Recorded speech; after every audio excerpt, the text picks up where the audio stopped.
Hello. Welcome. Guess who remembered to do notifications again? Yay.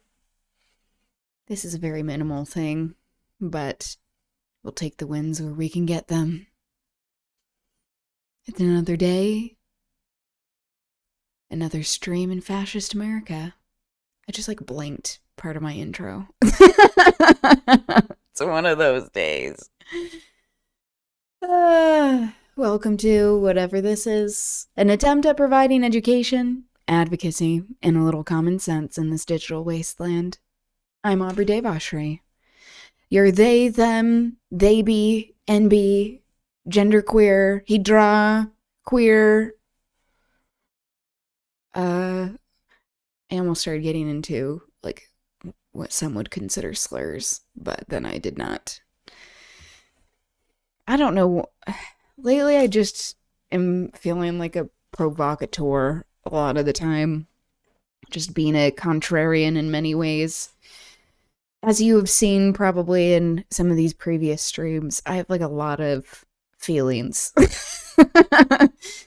And especially when it comes to the moments we are finding ourselves in with just political corruption that is abounding, us having very little choice in the matter, not having a job market that is friendly towards queer people. In my case, this queer person, but I know I'm not alone in this by any means. And sometimes that comes out here, so there we go.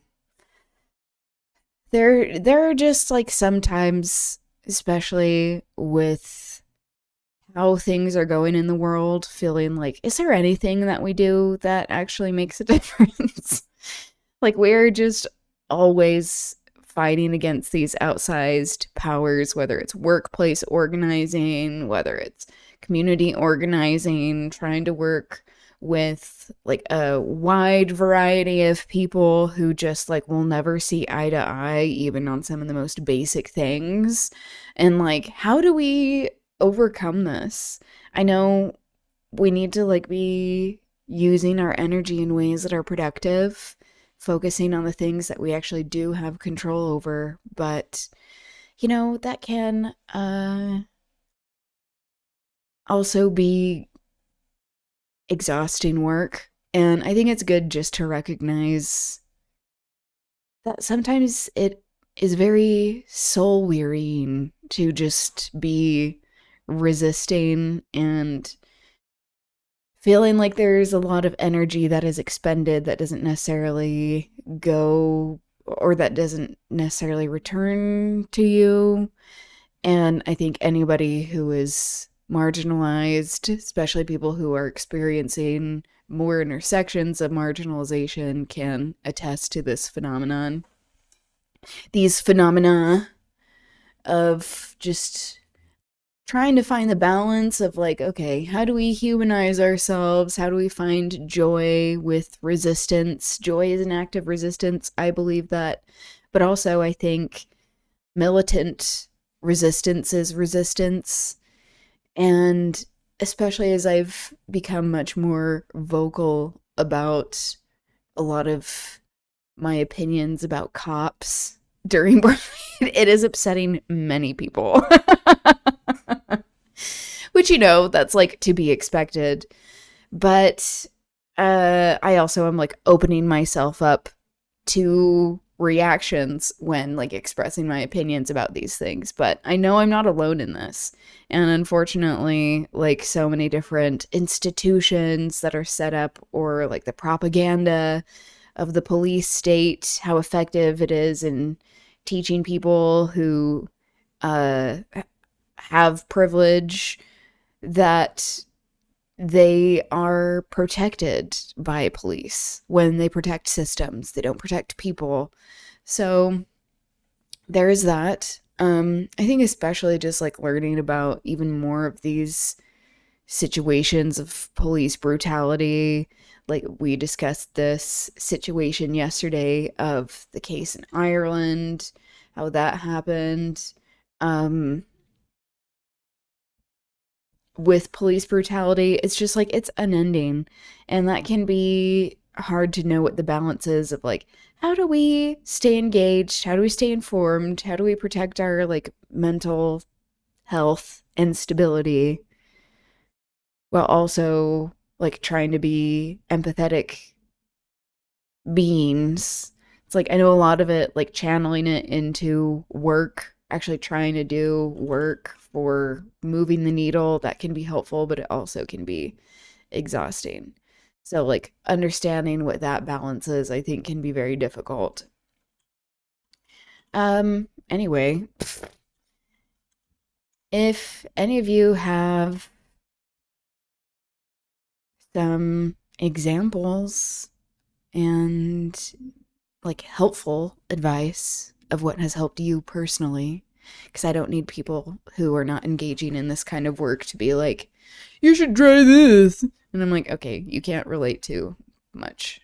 So I'm not in the mood. I'm not in the mood. Anyway, it's going to be a little more of a low energy stream today, but I wanted to get something in. There are a number of things that we were discussing yesterday that I still want to talk about today. Doing some follow up. So, in order to get to everything, once again, I will be watching things at a higher speed. And I think it really goes to show how, one, there is such an incredible viewership here. The people who are engaging, thank you very much with your for your intelligence and diversity of thought. It truly is a treat and a privilege to be able to engage with you and have conversations about things that I view as important, that I think many of us view as important. So, thank you for being you. This is cheesy, and I don't even really know where I'm going with this, but anyway, I'm grateful for you all. Okay, so there are a number of things that we were discussing yesterday. This is an 18 plus stream, just so you know. We are going to be talking about BDSM and kink briefly, choking specifically when it comes to that kind of play, whether that is in sexual interpersonal interactions or otherwise, because that's not always what kink or BDSM is about, despite the mainstream wanting to co-opt it and be like, oh, if you're kinky, that means it's all about sex. And it's like, that does not mean that. But okay, many people, that's like their first time experimenting with such things is within a sexual context. Great, love that. But that's not the whole of everything. Anyway, as usual, we will be watching a humorous video. I chose a little bit of a shorter video today, just in the interest of time, so that we can get to everything.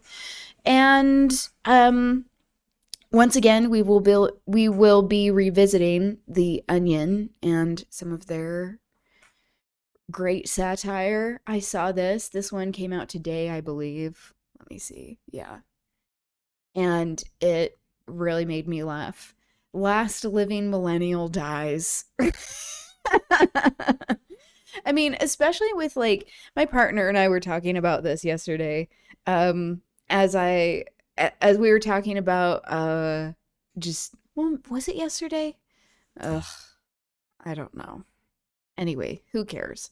We were talking about this generation gap, particularly when it comes to politics and the gender gap when it comes to Zoomers, young people, that people are having very disparate political opinions, being forced to the margins, being propagandized, especially young men, to more fascism, how this leads to their own loneliness.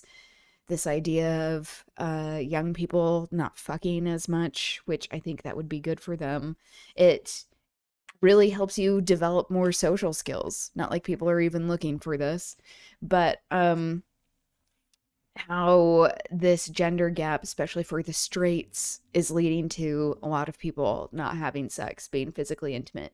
And if you're ace on the ace spectrum, don't. Great. Love that for you. We don't need to make you feel like you have to. But for the people who are wanting to and are not, it does take a lot of social vulnerability, willing to try some shit a lot of the time. And I think many of us millennials, because I'm technically a millennial, I'm on like the younger side of millennials, so kind of on the bridge of that gap between generations and understanding things from both ends. I think many millennials are just like so tired because like there's all of this work of like believing what parents told us of how we need to, like boomer parents who were buying into the system and were like, you need to do this to succeed, and then you do it and then you're like, wow, I'm in debt and I have wasted time and I'm miserable.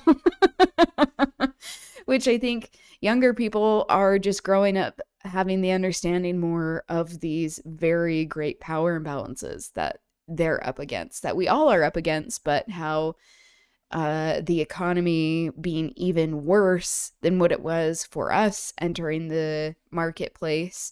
I think believing all of that propaganda of what it means to succeed, that has taken a toll.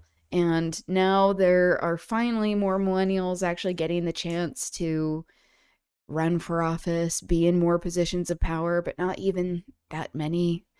So, like, we are also seeing younger people join the fray when it comes to politics, if electoralism is your thing. And, anyway, where am I going with this? The last living millennial? Oh, I was just saying, I think millennials tend to be, like, pretty universally hated by boomers, by Gen Xers,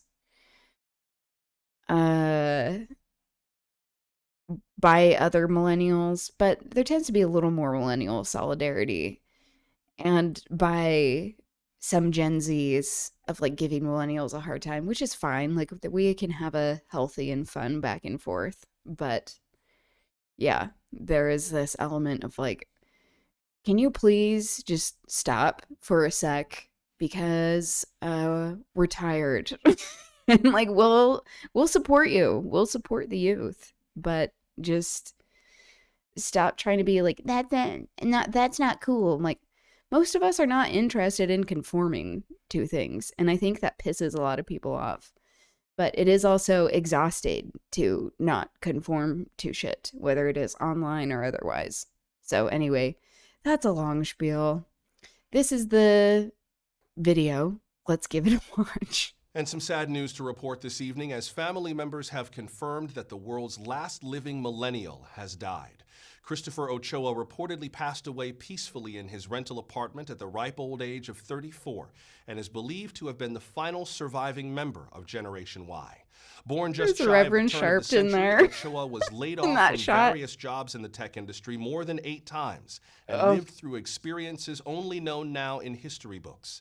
He is survived by his iPhone and $46,000 in student loan debt. Truly a life well lived. And some sad news to report this evening, as family members have confirmed that the... That's part of the joke. Okay. His parents, born in the 50s, blamed his death on avocado toast habit and wokeism, believing in equality. Who is going to inherit his debt? He obviously doesn't have children. Exactly. Yeah, he can't afford it. What a shame. Not fulfilling your biological destiny. Whatever the fuck that means. Can confirm, as a millennial, I died years ago. I think that is also my attitude for today. I'm like, I'm tired. Many of us are tired. Are we dead? Is it death yet? What's happening? Is anything changing for the better? No. Okay, what next? That's bleak, but that's also kind of where we're at, if we're being honest. Hello, Co's. Cosine in full. Why didn't he pull himself up by his bootstraps? That is a great question. That's what his parents said to him, most likely. Especially with him being Asian. They're like, why didn't you have the most debt if you're gonna die in debt? This also, like, Asian myth of being a model minority that we were talking about yesterday, breaking down some of that shit.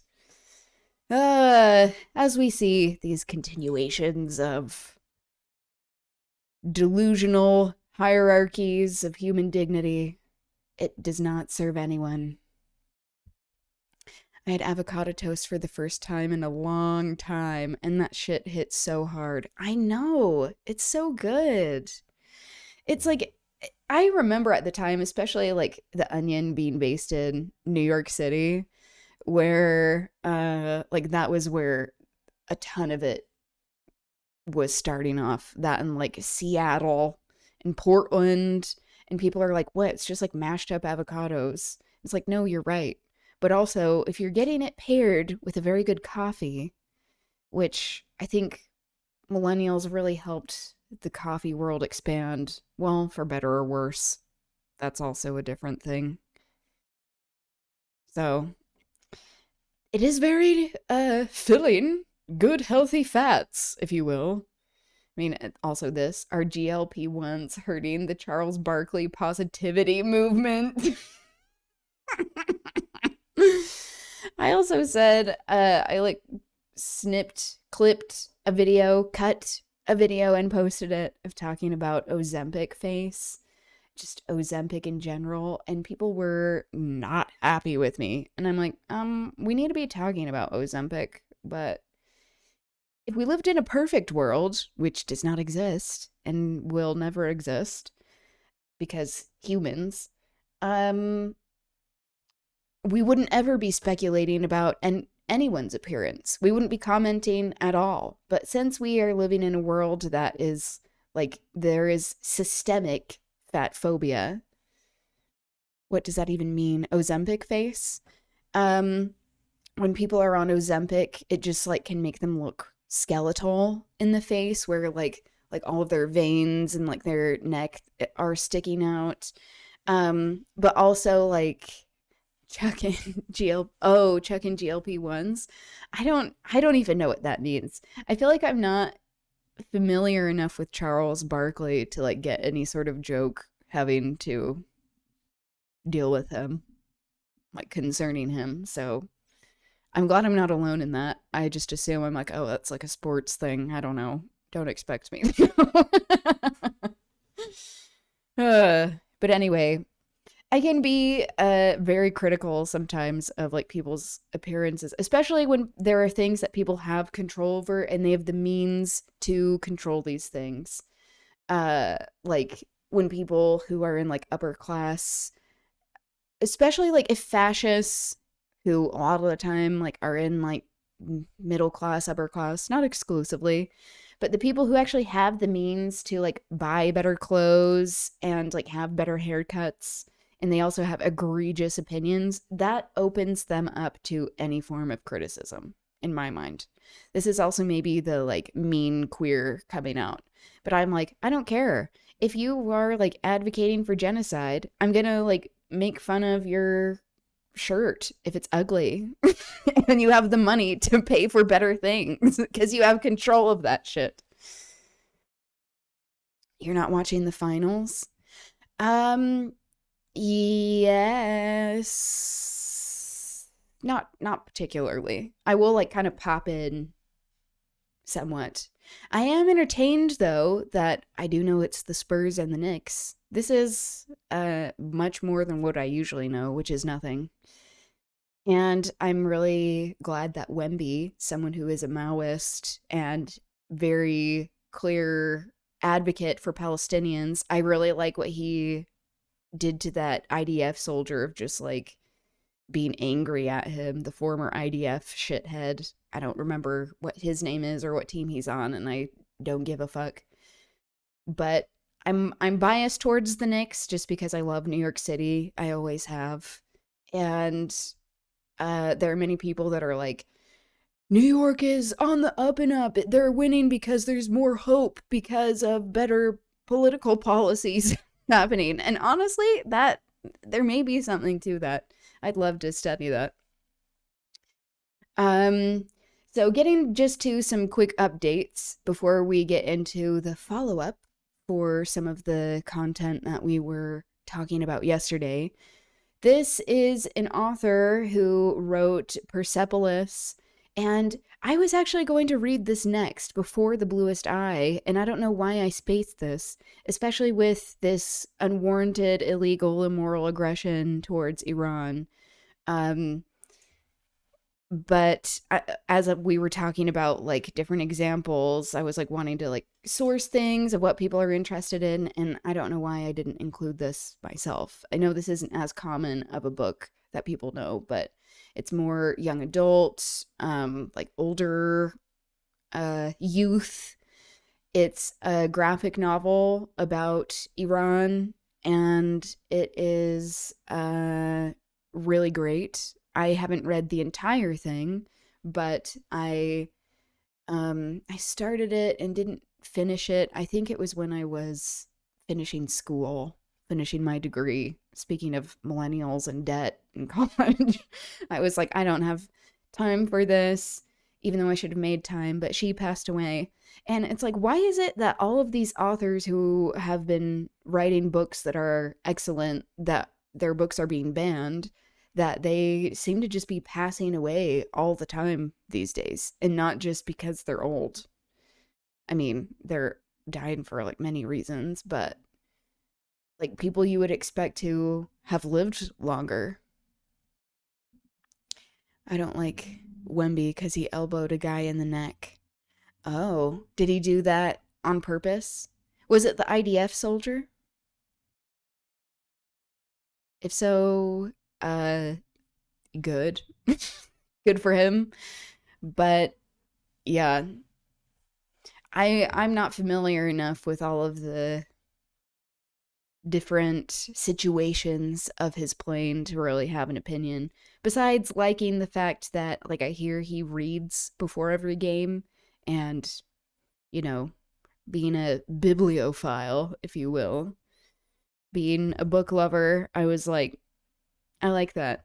I wouldn't be surprised if that helps as like a form of meditation with reading and also like centering yourself.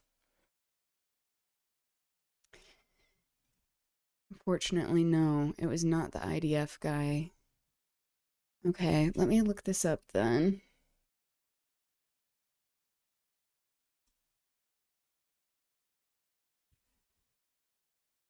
Nas Reed.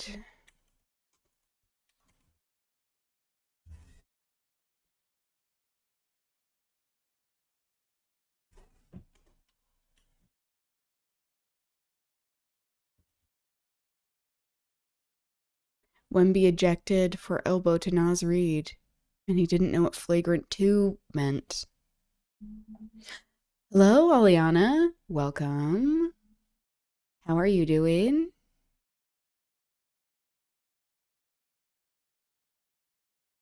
Okay, I'm pulling up this video. There you go. There's the bat. The puck's out. There's that. Oh, that. That's. Ooh. That's a problem for the Spurs. Yeah, that's. There you go. There's the bat. The puck's out. There's that. Oh, that. Whoa. That's. Ooh. That's a problem for the Spurs. Yeah, that's. There you go. There's That's pretty brutal. the bat. The puck's out. There's that. Oh, that. Yikes. Wemby ejected. What are the comments saying? Dylan Harper knew what was about to happen. I also am trying to like, what even happened before this? I don't like seeing someone continue to be brutalized in this way, so I don't like rewatching this over and over again, but I'm like, huh? What's going on? I don't even know what's happening. Ooh. That's a problem for the Spurs. Yeah, that's There you go. There's the back. The puck's out. Did he think he... Yeah, I mean, like, elbowing anyone, I don't think is great. Like, yeah. Or if, like, things are happening so quickly that you're just like, get out of my way. And then sometimes he's so tall and, like, forgets that, like, that's not happening in someone's, like, chest or something. But, I mean, if you are used to being tall, I don't know. I also, I'm very hesitant to put any sort of athlete on a pedestal. Growing up, just being, like, constantly, like, trampled by athletes who are, like, annoying and, like, like, just, like, pushing each other around in the halls and stuff. And I'm like, you, like, literally just trampled me. Thanks, you dumbass. I have a prejudice against I think sometimes sports, especially as, like, being a fab assigned female at birth, of like, this feels very sexist in many ways. Why is it that it's only and, like, very exclusionary in many ways that I'm like, I don't even know. I don't know about this place. I feel unsafe. And I think that fear has largely kept me safe in many situations. I'm mostly kid, though. Meow, meow, meow. Hello. That's, like, something I do all the time in my free time. I'm, like, constantly, like, singing to the cats, our cats, like, meowing at them. They probably hate it. So, you got your radio. That's exciting. He'd been grabbed and stuff most of the game. Oh, and he had just had it. I just pictured David Higginson when yeah, from high school. Especially with me going, like, that's David Higginson for sure. Where they're, like, shoving. That is, like, part of the conditioning of the male experience. And this is maybe even a little more American as well, of, like, wanting to just, like, shove each other around or, like, laugh at each other when they're in pain. I'm like, what is this? I'm like, that's not funny. Like, even still, like, videos of, like, people getting hurt. Like, even sometimes, like, my partner will be, like, laughing at something and he'll show me and I'm like, excuse me? I don't find this funny at all, but okay. Hello, Linton. Welcome. We're going to get to your video today. That is on the docket. Once I figure out how the radio works and get a new job, I'll stockpile these radios. That is a great idea. The more we can get off these things that, like I've said before, phones are spies. So that's my take. We're constantly being surveilled. The more, as, like, the kids say, analog we can get, which just also makes me sound like a boomer. I'm like, how about, like, written communication? What about that? Question mark. I like that. That, honestly, is, like, the quickest way to my heart. This also is displaying the more, like, demi sexual side of me. Maybe sapio sexual. I'm like, if you can write something that appeals to me, I'm gone. I love that. I have conversations with my cat. Cute. It's the best when they talk back too. And you're like, yeah, I know. I understand. Or like, I can't believe you said that. That is crazy. My big sister is a roughhouse and she's a lady. Well, yeah, there's that too. All very gendered, these stereotypes that I am painting with a broad brush, admittedly. but also like the conditioning that goes in with like, oh, this association with like masculinity having to be associated with aggression. Phones are spies. I don't know what analog is. Apparently, people are just saying analog is anything that's not on technology. And for me, I'm like, this is just like what real life is, because technology can stress me out, despite me being on this platform. But especially yesterday, with me having to ask so many questions about like what certain things mean with like, of like, I don't know what that means, like these extensions. Also, like recently finding out of like people saying like instead of ass. There was someone in my comments, my YouTube comments, that did yeah, but it was just YHHHHHHHH. And I was like, is this saying yeah or is this saying why? And I had to clarify. And they were like, it means yeah. And I'm like, okay. There is a lot of condescension here, but I also don't care. Yes. Yeah. Those are the ones. And if you're coming here to watch a streamer who is going to be regurgitating slang, like especially from young people, that is not going to happen. But I think you're already aware of that. That's not what I'm about. So I'm like, that doesn't feel authentic to me, so I'm not going to do it. And if, in my opinion, it can be like very cringy when people are doing things that are just like, oh, this is what people are doing now. But again, that's like the contrarian in me, perhaps. Okay, so just to get started on what we have going today, I saw this author and artist passed away who wrote an illustrated Persepolis, this graphic novel that is really great.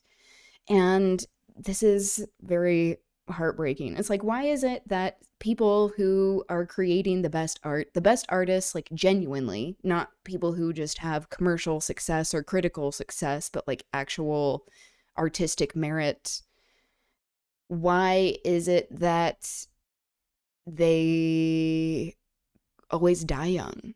Not always, but many of them die young. And that's very tragic.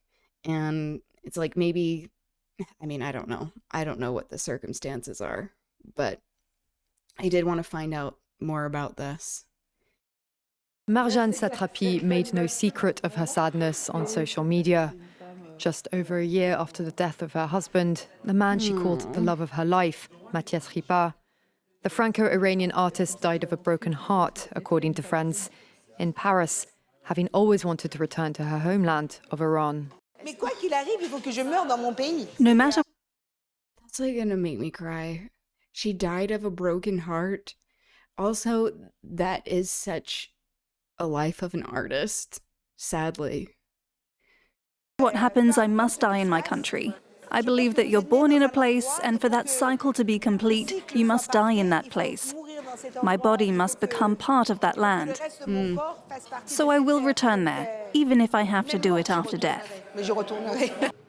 Born in That is very much 1969 like to a Marxist Mina parents, perspective in many Satrapi ways. grew up in Tehran, struggling with restrictions imposed by Iran's Islamic leadership after the 1979 revolution. She studied fine arts and settled in France in Look at how 1994. beautiful her In 2000, paintings she are. published Persepolis, an autobiographical coming-of-age tale, chronicled in a monochrome comic book series, mixing political defiance with dark humor and a stripped-down visual style. If there is a message, the message is that the human being is a human being, no matter where he comes from.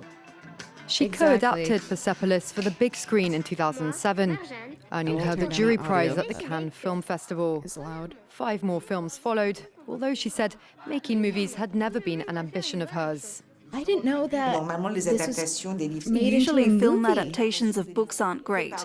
And when the author adapts their own work, it's a disaster. I was convinced I was going to make the worst film in the world, but at the same time, a little voice inside me was saying, you're being paid to learn a new trade. That's the only way I got started. It wasn't a dream at all. but I realized that cinema is a machine for creating compassion and empathy. Wow. An outspoken Also, the self-awareness, if she's like, I've never done this before, I'm afraid I'm going to be bad at it. She's already, like, you can't, I think many people can learn artistic things, but honestly, like, being an artist is more about, like, your soul. That sounds so fucking cheesy, but I really believe that. Like, you're either born that way or you aren't. You can either, like, see beauty and art and things. You're, like, driven, having this, like, natural impulse to create and, like, provide, like, commentary on the things that you care about. And it's like, of course that translated over. And she was like, had some humility in being willing to learn. And of course it turned out to be good critic art, of I'm Iran's sure. theocratic government. She lent her voice to the women life freedom movement after the 2022 death of Mahsa Amini. Satrapi turned down the Legion of Honor in 2025 because of what she described as France's hypocritical attitude towards Iran, her native country, which she would never see again. Ugh, that is so tragic. Rest in power. I think after The Bluest Eye, let's read Persepolis. Damn. I love The Bluest Eye and Toni Morrison. I wish that I had just chosen to read Persepolis first. Okay. So this is what we were talking about yesterday with talking about resting in power. I know this is very heavy subject matter, but this is the world. Of Ireland having their quote-unquote George Floyd moment with police brutality.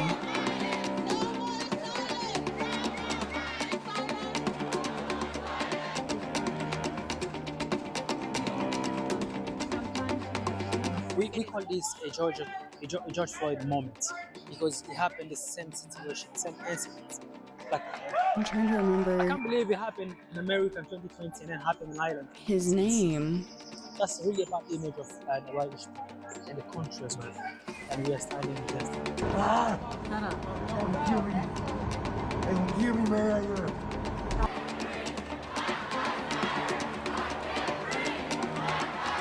People have made the comparison because when you look at that video, it literally is like a reenactment of what happened to George Floyd. The only difference here is that it wasn't one or two police officers. It was about 6 or 7 security agents who did that, held him down. Yves Salika. Oh, as it said that. Jesus Christ.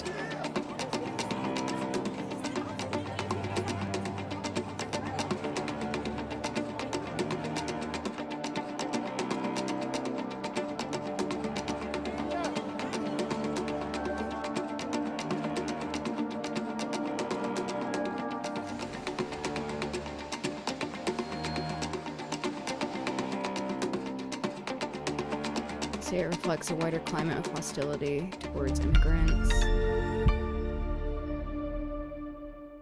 Yeah, also a reflection of race relations, the sentiment of anti-blackness.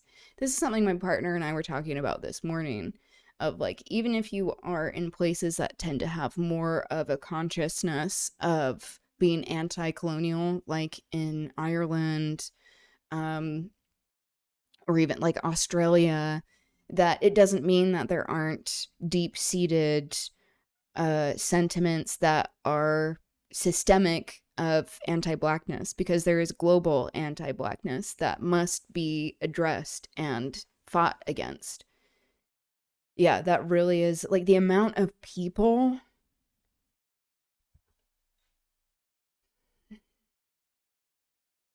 yeah, what is there to say?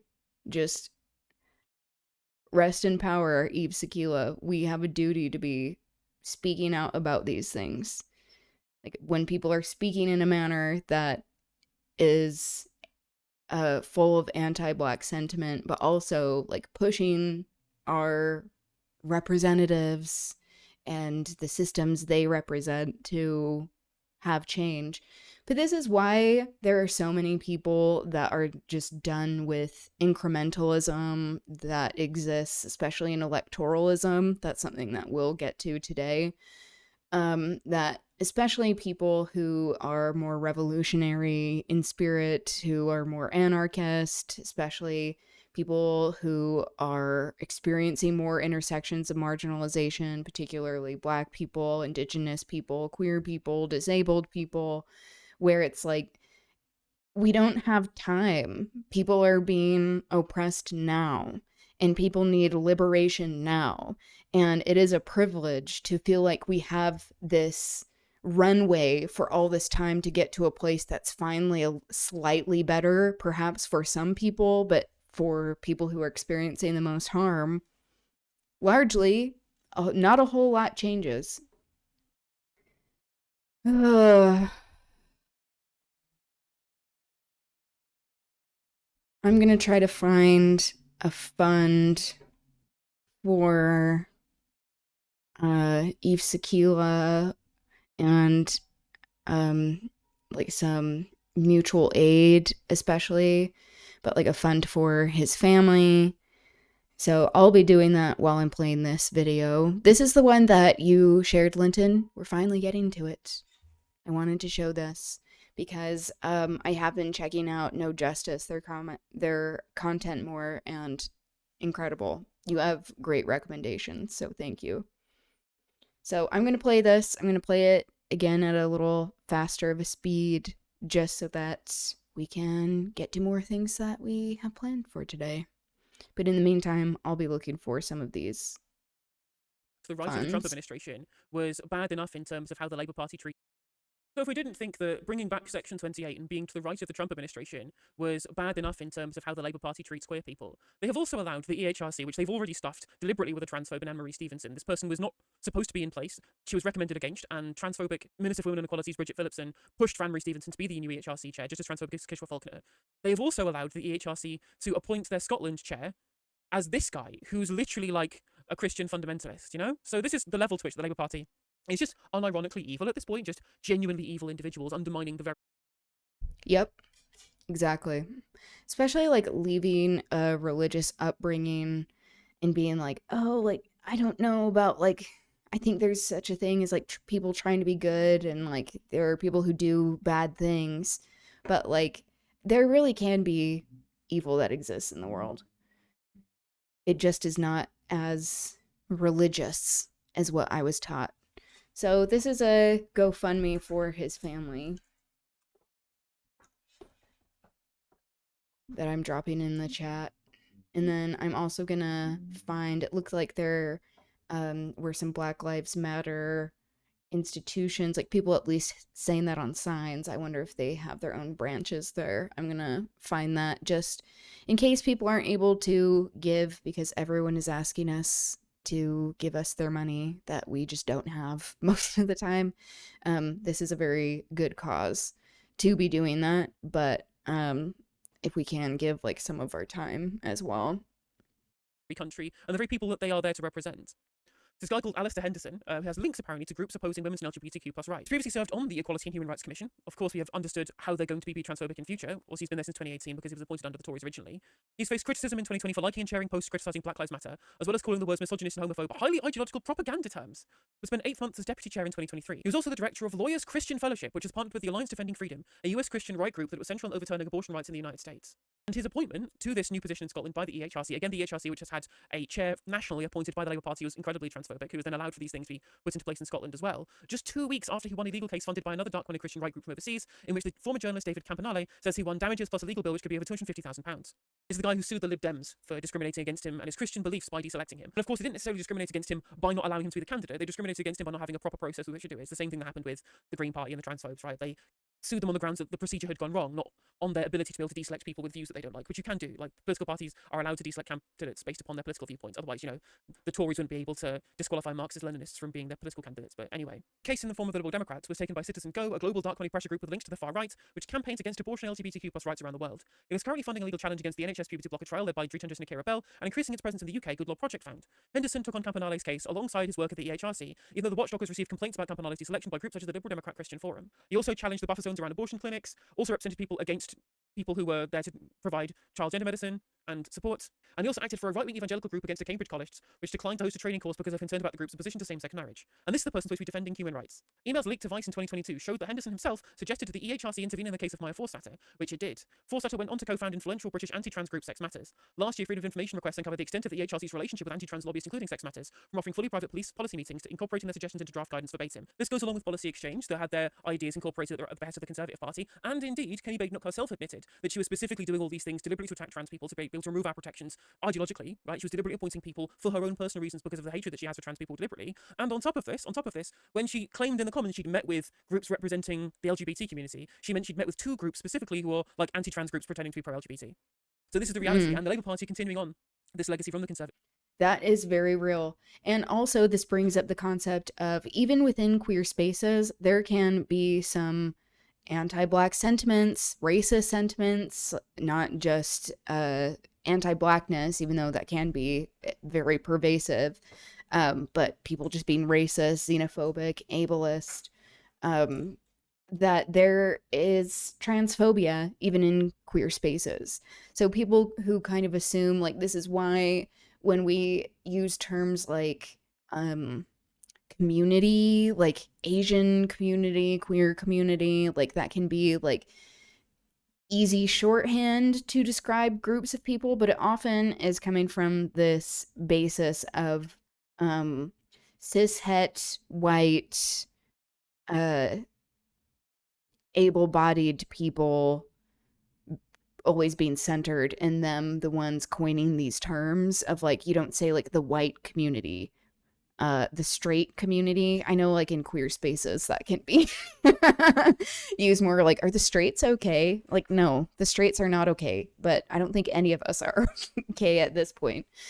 But how like there are hierarchies that can be perpetuated even within queer spaces of like gay white men who can be extremely racist sometimes, and of course it's not exclusive to them, but like they are often afforded the most privilege. They often are able to have the easiest time getting jobs and housing because we're living in white supremacist patriarchy. So like we have to acknowledge these things, and that there are some people, like as we have seen like in MAGA, these conservative movements, like these tokens like Jillian Michaels and Dave Rubin, who are queer people that all they want is to be able to protect themselves but not offer it for other people like them, and that they're only looking out for themselves. It's like humans can be disgusting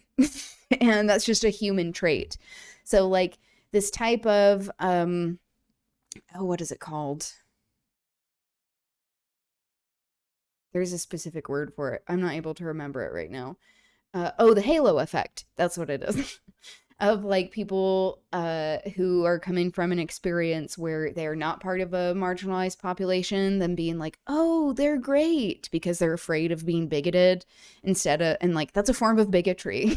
They would be like, oh, I don't want to be bigoted. It's like, okay, how about we unpack that? Why are you not looking at people as being humans first? And that there are people who are marginalized, especially these tokens, who can weaponize that and use that for their own benefit. So like we need to, like whether that was the case of like actual queer people being anti-trans, which can exist, and that can happen even within trans spaces. Like there can be racism in trans spaces. Like not too long ago in the US there was this group of white trans people who kidnapped and tortured a Mexican trans immigrant who is like, okay, so that's what we're doing now. It's like when people are not wanting to actually acknowledge that we need to have solidarity rather than stepping on each other's necks. Okay, so I did see, just going back to Yves Salika very quickly, this was an article by Al Jazeera that was talking about this, and I saw that the Africa Solidarity Center. They had someone who gave a quote from there, and they're talking about just this rising xenophobia in general. No arrests have been made. Jesus, of course, because it's law enforcement. This is why I say pigs are pigs everywhere, which many people are upset with me about in these organizing groups, but like, hello. Like, if you can't address that, like, they protect systems, not human beings, even if you haven't personally been brutalized or targeted by law enforcement, it doesn't mean that that can't happen to you and that it isn't happening to other people. So, this is the Africa Center that was referenced, so I'll link here. And even if we can't donate, because I know things are money is very scarce for many of us, that, myself included, that we can show solidarity in other ways and have some of our time go towards organizing. Okay, let's continue with this.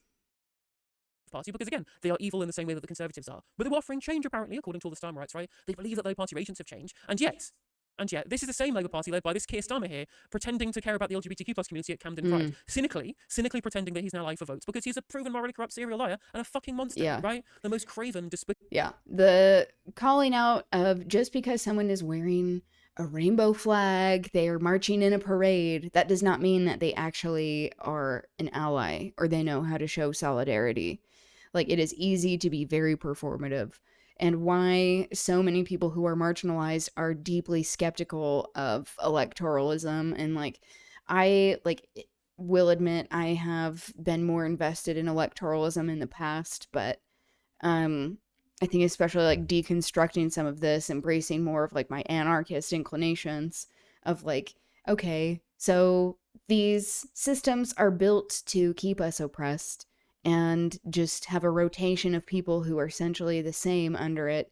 And like, just because he is showing out in this way, like, oh, on its face, that might look good, but like, they are extremely cynical with how they are so willing to use people. Shameless. That's how they get into power, is by using us for votes. You are morally defective. You're a morally defective individual if you still support Keir Starmer. He's just a monster in every single sense of the word. And Starmer even tried to pretend to be an ally by using Brianna Jai's legacy. Yeah, exactly. Like, Keir Starmer was very happy to take away our rights, essentially to take away some of our access to healthcare as well, trying to sentence loads of us to essentially death because of lack of coverage for things like cancer, which is going to happen now because of the guidance that his government is following. He pretends that he cares about us by thinking, well, it's uncouth for Rishi Sunak to joke about trans people with Brianna Jai's mother in the comments. I'm like, okay, sure, Keith, you believe that you should take our rights while holding a sad face and caring about decorum, despite the fact that you have the same negative utility policy towards trans people as the previous decorum. You treat it with a level of contempt as much as the Tories did, just with a nicer face on it. Respectability. 0% difference as far as I'm concerned. 0% difference as far as I'm concerned, okay? It's also worth pointing out, too, that it's not just in terms of LGBT rights that Keir Starmer is scraping the bottom of the barrel, is, again, just kind of uniquely despicable over. In terms of the way in which they're engaging in criminal justice reform, it's all for the worse, and none of it's defensible, and all of it is absolutely eroding the civil liberties that we fought incredibly hard for and rolling the pitch for reform to take it even further. Again, they are consistently to the right of the Tories on this stuff, significantly more authoritarian. You were right, Linton. I really like This is a report from The Guardian pointing out that there is now a huge cohort of political prisoners in UK prisons, essentially at the behest of the Labour Party, because they're being jailed as a result of acting to prevent climate breakdown and the war in Gaza. This is from research that's been done. Research by the Queen Mary University of London and the protest group Defend Our Jury says that custodial sentences for acts of direct action or civil disobedience were once rare, but are now being imposed with increasing lengths and frequency. The report, which being launched on Tuesday, points to an increase in anti-protest legislation in England and Wales, police powers and civil law injunctions brought by corporations and public bodies, as well as judges removing legal defences and exceptionally long sentences. Again, it's worth pointing out the judges that are imposing a bunch of these things are the same ones that David Lammy wants to be the entirety of the arbiter of guilt in lots of cases that would currently be sought by jury of your peers. Like the same people who Keir Starmer was decrying the other day about not being harsh enough on rapists, right? Who are being too lenient to rapists, like in the case we heard on Sunday with Laura Koonsberg. And yet, both he and David Lammy want to ensure that those self-same judges are the ones to be able to be the individual arbiters of guilt in cases that would previously be held by a jury. And they attacked Carl Turner. They removed him from the Labour Party for talking about how terrible an idea that was, and then briefed against him because of his poor mental health, and then pretended to care about it in the House of Commons. The cost of this, aside from everything else, must be huge. Exactly, these insane custodial sentences aren't just a flagrant violation of what should be a civil liberty. They're also wasting police, court, and prison time and money at a time when we already have prisons that are overflowing in this country. I'm glad we let out all those rapists so that we can put grannies holding signs in prison. You can see what Double Down News did when the Felton 2 that were acquitted for them. It's unbelievable. This is the Labour Party of today. I mean, it is crazy that it's the Labour Party today, but it is unfortunately, sadly, very believable that this is the case, unfortunately, says TMC. And the video that Double Down News released with Richard Sanders speaking to Jordan Devlin and Zoe Rogers is very, very good, and I highly recommend people view it, and it shows the insane levels to which that this government is supporting authoritarianism in the justice system against what are essential political protests, right? In what they say is the first analysis of the jailing of Britain's political prisoners, the researchers identified 286 cases involving climate and Palestine solidarity activists who were sent to prison for protest for a total amount of jail time of 136 fucking years. The average detention period in the 256 cases for which data was available was 28 weeks, with 1 in 3 protesters jailed for 6 months or more, and with 1 in 5 for more than a year. David White, the co-author of the report and professor of climate justice at QMUL, said these are exceptional sentences that are being used to apply to protests which are themselves profoundly political. So it's clear that extreme sentences and the level of remand detentions before trial at an extreme level are being used to respond to one category of prisoners, and it's the prisoners who've been detained because they've been involved in civil disobedience, direct action as a result of political protest. So there's something going on which is profoundly political. Very often those protesters are reflecting majority rather than minority views. And again, you shouldn't be being sent to prison for political protest. You shouldn't be prescribing direct action groups as terrorists when they aren't doing terrorism. And yet you support the IDF, you train members of the IDF in the UK who are doing actual terrorism against Palestinians in Gaza, you know? And again, it's why people like David Lammy want to remove rights to trial by jury, because that is the last line of defence against governments who are hell-bent on authoritarianism and locking up their political opponents. Being judged by jury of your peers allows the people, more broadly, to be able to decide when things are justifiable or not, rather than the perfunctory nature of the law, which again can always be used by the politically connected to shut down people that they don't like. It is the last line of defence, and it should worry literally everybody, regardless of your political affiliation, that David Lammy is looking to get rid of it. White said, the real danger is that you criminalise people for breaching something which is essentially a civil injunction. That doesn't start as a criminal offence, but it ends up with a criminal penalty, and that's very concerning because it means that private companies, effectively, are imposing injunctions which lead to large numbers of people going to jail, which is quite literally insane. The fact that private companies are now getting to the Citizens United point of having more rights than people, and indeed the same powers to be able to file for criminal prosecutions that should be the sole preserve of the state.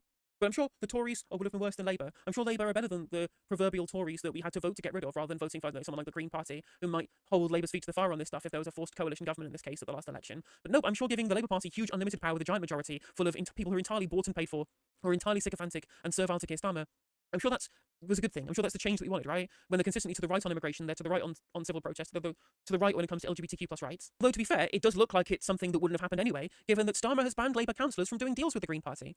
See, this shouldn't surprise anybody, because Anna Sarwar was having backroom deals with Reform UK, apparently, according to Malcolm Offord during the last Holyrood election. Shows you how much Labour would much rather work with Reform than work with the Greens, because these are deeply reactionary conservative right-wingers and not any kind of Labour Party to begin with at all, right? Much happier doing deals with the Tories and with Reform, which is the case in places like Brent, for example, where they're working with the Tories instead of working with the Greens because they are creating a cordon sanitaire around us. They'd rather work with the people who they say destroyed the country in 14 years than work with people who want to be progressive, because again, these people, A, first of all, share the political positions of the Conservative Party far more than they do with the Green Party. Second of all them totally beholden to Israel. The policy was revealed in a critical post on Twitter by Gwen Grahl, the Labour deputy group leader on Brent Council, where the party has a minority administration, claiming that the ban had forced them to work with the Tories. In her letter, Councillor Grahl pointed out that the Labour fell 3 seats short of an overall majority in Brent, but she was pleased they had managed to form a minority administration. She went on, this was made far more difficult by a ruling from Labour's NEC, banning us from entering into formal or informal agreements with the Green Party.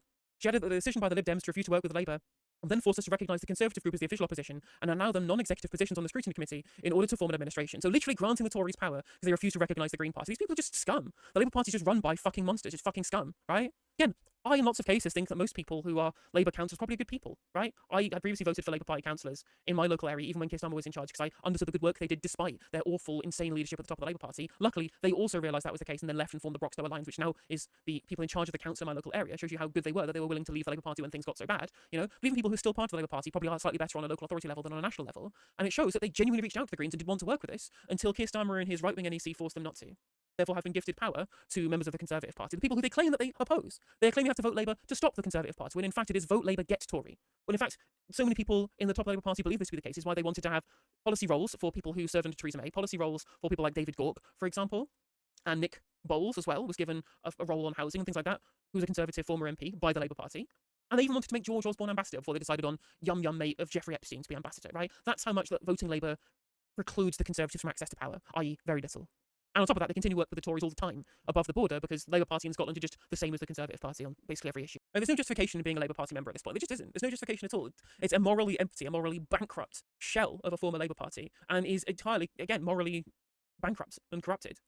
Councillor Grahl noted even that those who voted Green in Brent were often former Labour voters who wanted to see stronger action on inequality, housing, public services and injustice. Refusing to even engage with the Greens risks reinforcing the perception that Labour is unwilling to work constructively with parts of the progressive electorate we urgently need to win back. Well, you won't win us back. We're never fucking coming back. I will never vote Labour again, ever, right? I refuse to vote for this fucking rancid party anymore, right? No one will. They told us we were fleas to be shaken off and we've left, you know? If you didn't think those first 3 stories were bad enough about what the Labour Party has been doing in government, right? If those 3 stories weren't bad enough for you, how about this one for size? How about this one for size in terms of their incredibly reactionary approach to migration, right? From the one in, one out deal they had with France in terms of asylum seekers. This story is harrowing. It really is harrowing. I don't have a life. A man sent to France in one in, one out refugee scheme tells of return to the UK. how she is addressing things from this perspective of collective liberation, of understanding how this is a reflection of everyone being marginalized, whether you are trans or queer or you are showing Palestinian solidarity, whether you are an immigrant, that like all of this is connected, and that these whole systems are built to maintain these kind of hierarchies and othering people, this violence that is marginalization. Desperate man in hiding after returning in a lorry says he knows of 18 others from the scheme who live in Britain covertly. An asylum seeker sent from the UK back to France under the one in one out scheme is referred to Britain. That's in the title. The man who returned to the UK in a lorry said, "After I was sent back to France by the Home Office, the smugglers caught me and wanted to force me to work with them. I don't want to work with the smugglers and I refused to do so. They beat me so badly that my face is still full of bruises and injuries. I managed to escape from them and felt my only option was to come back to the UK, which is a safer place for me." So literally, the government's desire, again, to appease the anti-asylum electorate, led them to essentially throw this person back into the hands of the smugglers and then they beat the shit out of him. They're doing the smugglers' jobs for them because they realise that their punitive nature forces people into their hands, right? They are creating even more business for the people smugglers by, again, not providing safe routes and being even more draconian, that it forces them even more likely to be underground in the black market rather than declaring officially because of how draconian this government is in terms of migration. They literally force this guy and the smugglers who beat the shit out of him. The Labour government, right? Moral case for socialism. He said that when he was in the Calais jungle, people were being offered journeys in lorries rather than on boats because of the one in one out scheme. So yeah, all they have done is move people to going back through the channel rather than across in dinghies, which I guess probably slightly safer at the very least. Price for a small boat channel crossing is 1,000 to 2,000 euros, while the price for a lorry to the UK is 4,000 to 5,000 euros. So yeah, making not just more clientele for the smuggling gangs, but more money as well. Well done, Shabana. Well done, Shabana. You got what you wanted. To the smash the gangs policy, i.e. give the gangs even more money. Petty believes many asylum seekers have returned to the UK using lorries. I don't know exactly how many people sent back to France under one in one out have returned to the UK and are now living underground, but I know of 18. The aim of the one in one out scheme is to deter small boat crossings and stop people smuggling gangs. Since it was agreed by the UK and France, however, thousands of asylum seekers have continued to cross the channel, and the smugglers have adapted their business model. They now launch more vessels from Belgium and offer more expensive journeys to the UK in lorries to bypass the police on French beaches. The number of people crossing the channel so far this year has come down by about a third compared with the period last year, but that is thought to be partly due to windy weather in recent months, making crossings too dangerous. So again, they've not smashed the gangs at all, they've just changed the business model and made it so that they can claim more money from these desperate people. Easiest way to break the backs of the smuggling gangs, by the way, is to offer safe routes to process people in France. Very easy and simple way to avoid people crossing to the level which they are at the moment. But the government doesn't want to because they want to help these people, they want them to drown in the channel. Smashing records for the amount of profit that they make? Maybe that's what they were talking about when they said smash the gangs. Attorney said he was not working illegally in the UK and rarely left the room in which a friend had offered him temporary shelter. "I'm in the city outside London and I'm scared to see..." Start that again. "I'm in the city outside London and I'm scared to leave this room," he said. "I'm running from the smugglers, the police and the Home Office. I don't have a life anymore and I don't have a plan." And that's the reality. And that is quite literally the reality, is that by making an enemy of everybody, you force them into positions where they can't claim with anybody at all. And the French stopped the checks due to tailbacks, so loads must have come through. Literally the case. Just another Brexit success story, chat. "I keep thinking about handing myself into the police, but if I do that and the Home Office sends me back to France again, I am sure the smugglers will kill me if they find me because I ran away from them. I'm not a bad person for the UK. I want to live in peace here, work legally and be safe. People like me who are living underground can be forced into crime to survive. I came here to respect the rules of the country, not to break them. But the immigration rules here may force people like me to break the rules by doing things like working illegally." And that's the case. Hello. If you make it difficult for people to do things legally, they will seek it through illegal means. Which is a huge way that poverty is criminalized, is by these policies, or are by these policies that make it impossible for people to just exist, to be able to live a safe life, that they're actually able to make enough money to survive, but that it forces people into working in situations that they would not necessarily be choosing for themselves otherwise. And this kind of criminalization then justifies these for-profit prison complexes that these politicians then benefit from.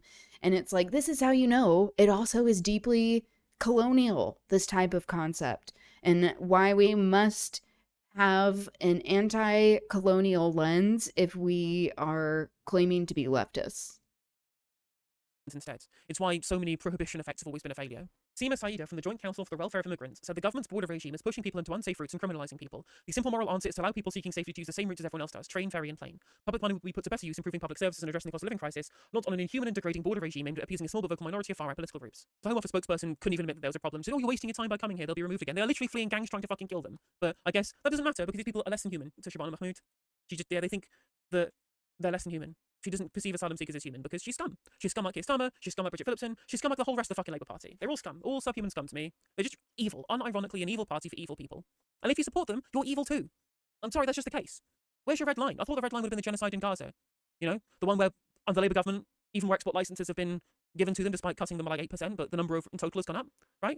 For Israel to use on children. The ones who refuse to hold the UAE to account for funding the genocide in Sudan, specifically because they wanted to ensure that they had the UAE on side to be able to have friendly relationships with Israel whilst they're also doing a genocide, right? That Labour Party, I thought that would have been a red line. No, but also criminalising the existence of trans people, driving asylum seekers into the hands of smugglers where they pay them more money and then also they might kill them, refusing to work with progressive parties and giving the Tories political power that they don't fucking deserve, but also criminalising peaceful protesters, essentially creating a legion of political prisoners in this country. But I'm sure this change, Conservative Party, is exactly what these people wanted. It turns out there was change, just all change for the fucking worse. Then we told you this, and you got what you wanted. You've been watching a clip from one of my live streams. I do them 5 days a week. Make sure you hit the subscribe button and ring the bell down below to ensure that you get notified whenever I post new videos and indeed when I go live as well. If you want to support the channel in a more long-term fashion, you can hit the join button down below to become a member. It's 99p and cheaper than a can of red stripe. And if you want to become a long-term supporter, you can also do so on Patreon. That's patreon.com/NoJusticeMTG. I'll see you on the next one. I really like her decor as well. Okay, so I mentioned that trans man, the Latini trans man that was killed by other trans people, but they were white, and that people refused to law enforcement refused to categorize it as a hate crime that was racially motivated because it was other trans people. So like talking about solidarity, like just because you were part of a particular population that is marginalized does not mean that like you cannot be capable of enormous amounts of violence and harm to people. So yes, this happened in New York. It was an extremely horrific situation. And this also just goes to show like this is happening at the same time with all of these very anti-immigrant policies that are happening in the US that are also happening in other places, clearly, as what she was touching on, no justice, and how like this is all connected, where when we see some of us be attacked, that all of us are, and why it is so necessary to be talking about collective liberation, which I really appreciate that framework that she's coming from, because it is necessary for us to be viewing it in that manner, as like coming from a human-based perspective of like, if this happens to some of us, it can happen to all of us and any of us.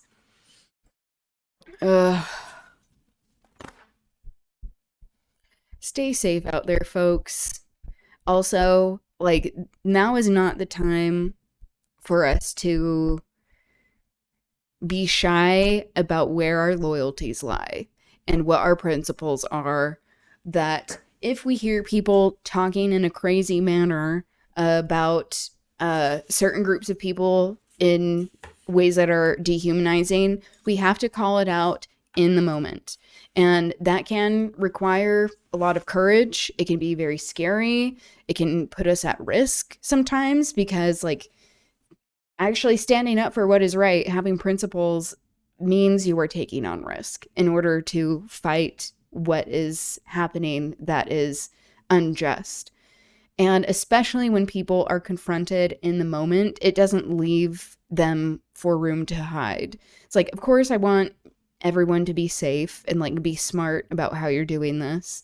But especially like if we can call people out, like this is one of the tools we actually have in our tool belt, is that social pressure is extremely potent. People have this innate desire to want to be accepted and to belong. They don't want to be humiliated in any way. So like, there is that balance, but like they need to feel like they made a mistake.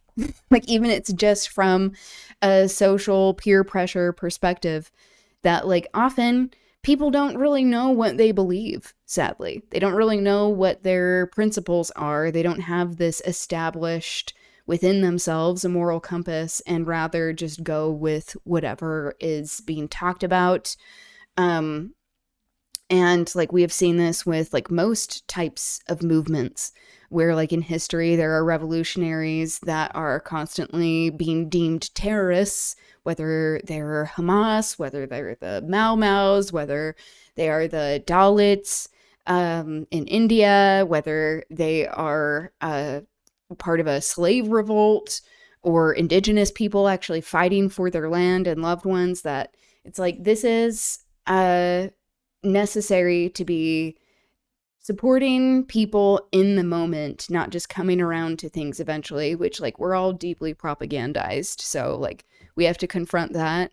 But like why this effort to decolonize our minds, to try to break down these inherently discriminatory structures in society, like it's a continual process. Like there's not an end goal. Like we can't just say like, oh, I'm anti-racist now. No, because like, guess what? They're also rebranding what racism even looks like a lot of the time. And so like we have to constantly be on guard about all of this. But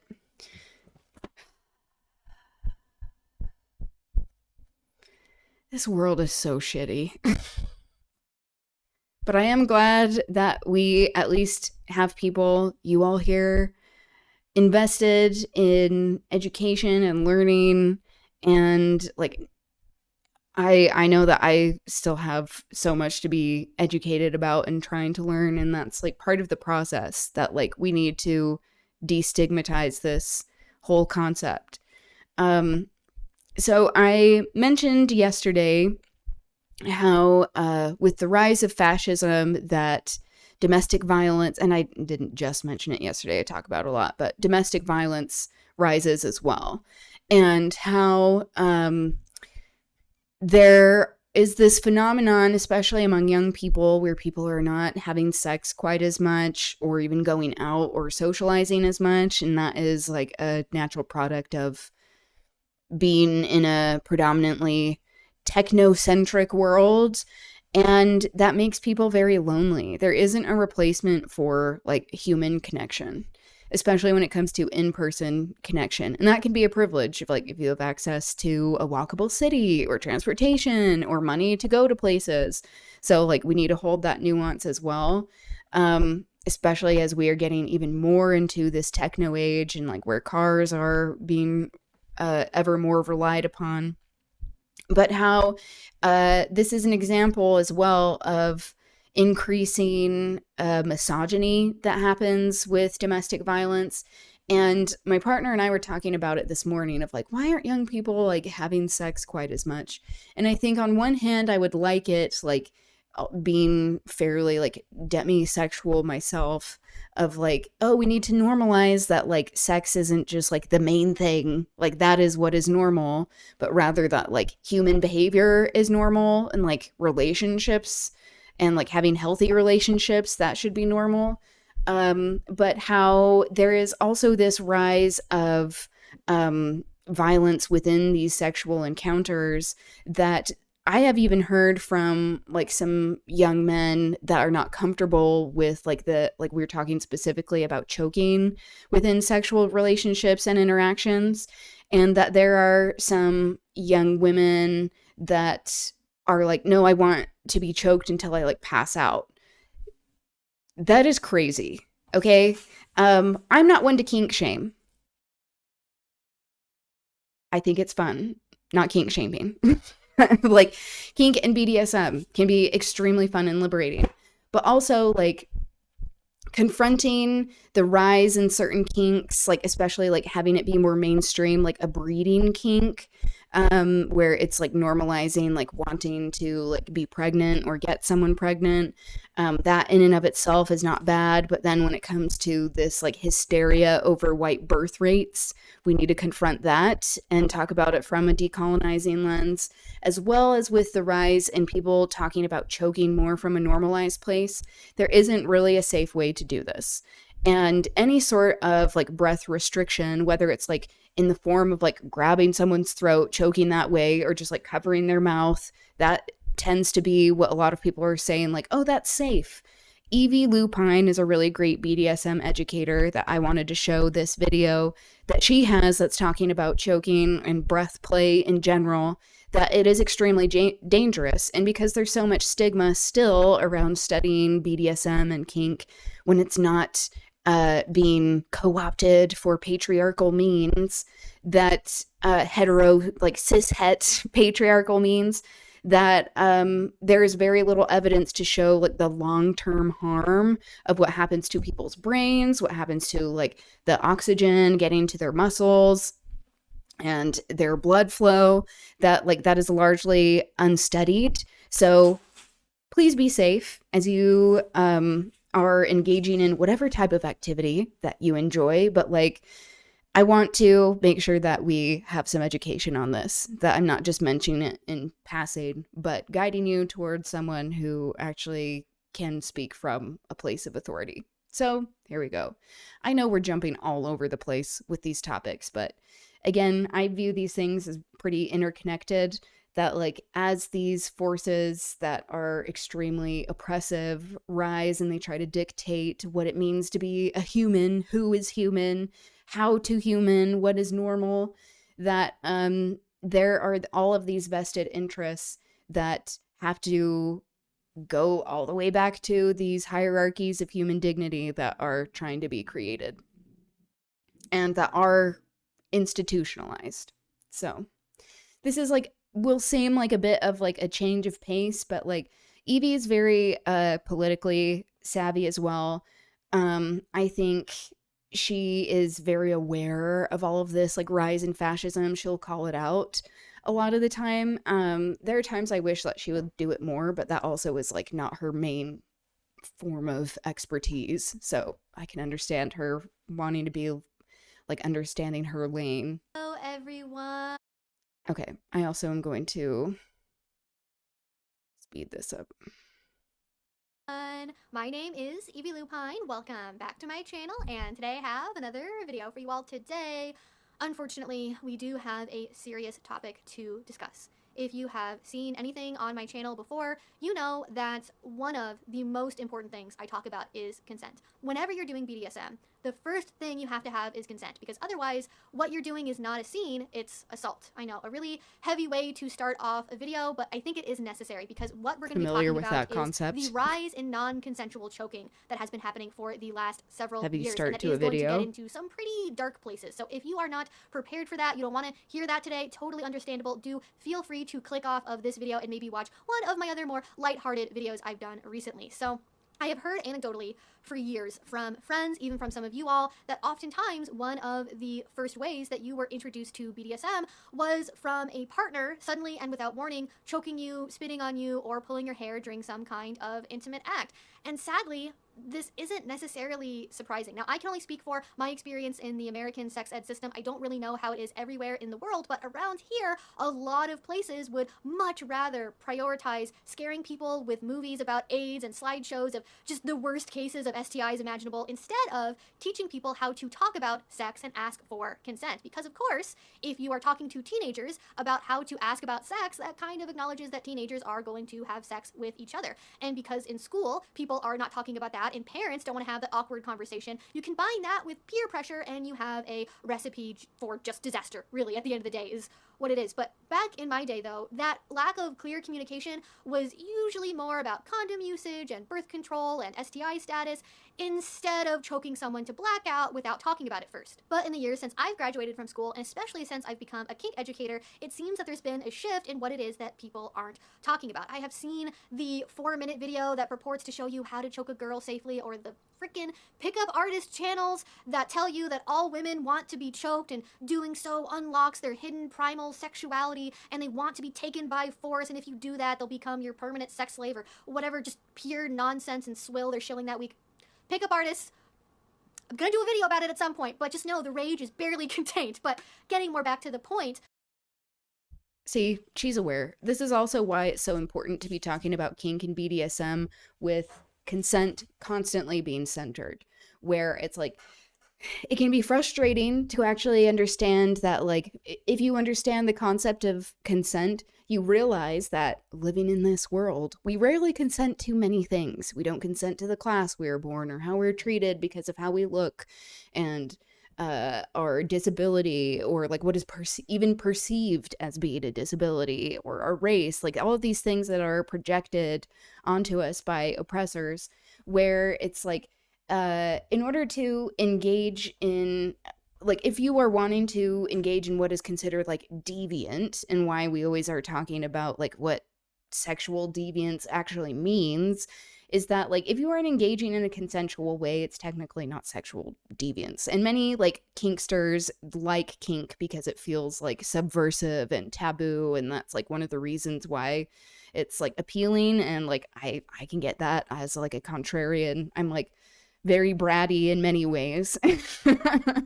Of, like, wanting to push back against authority figures and structures.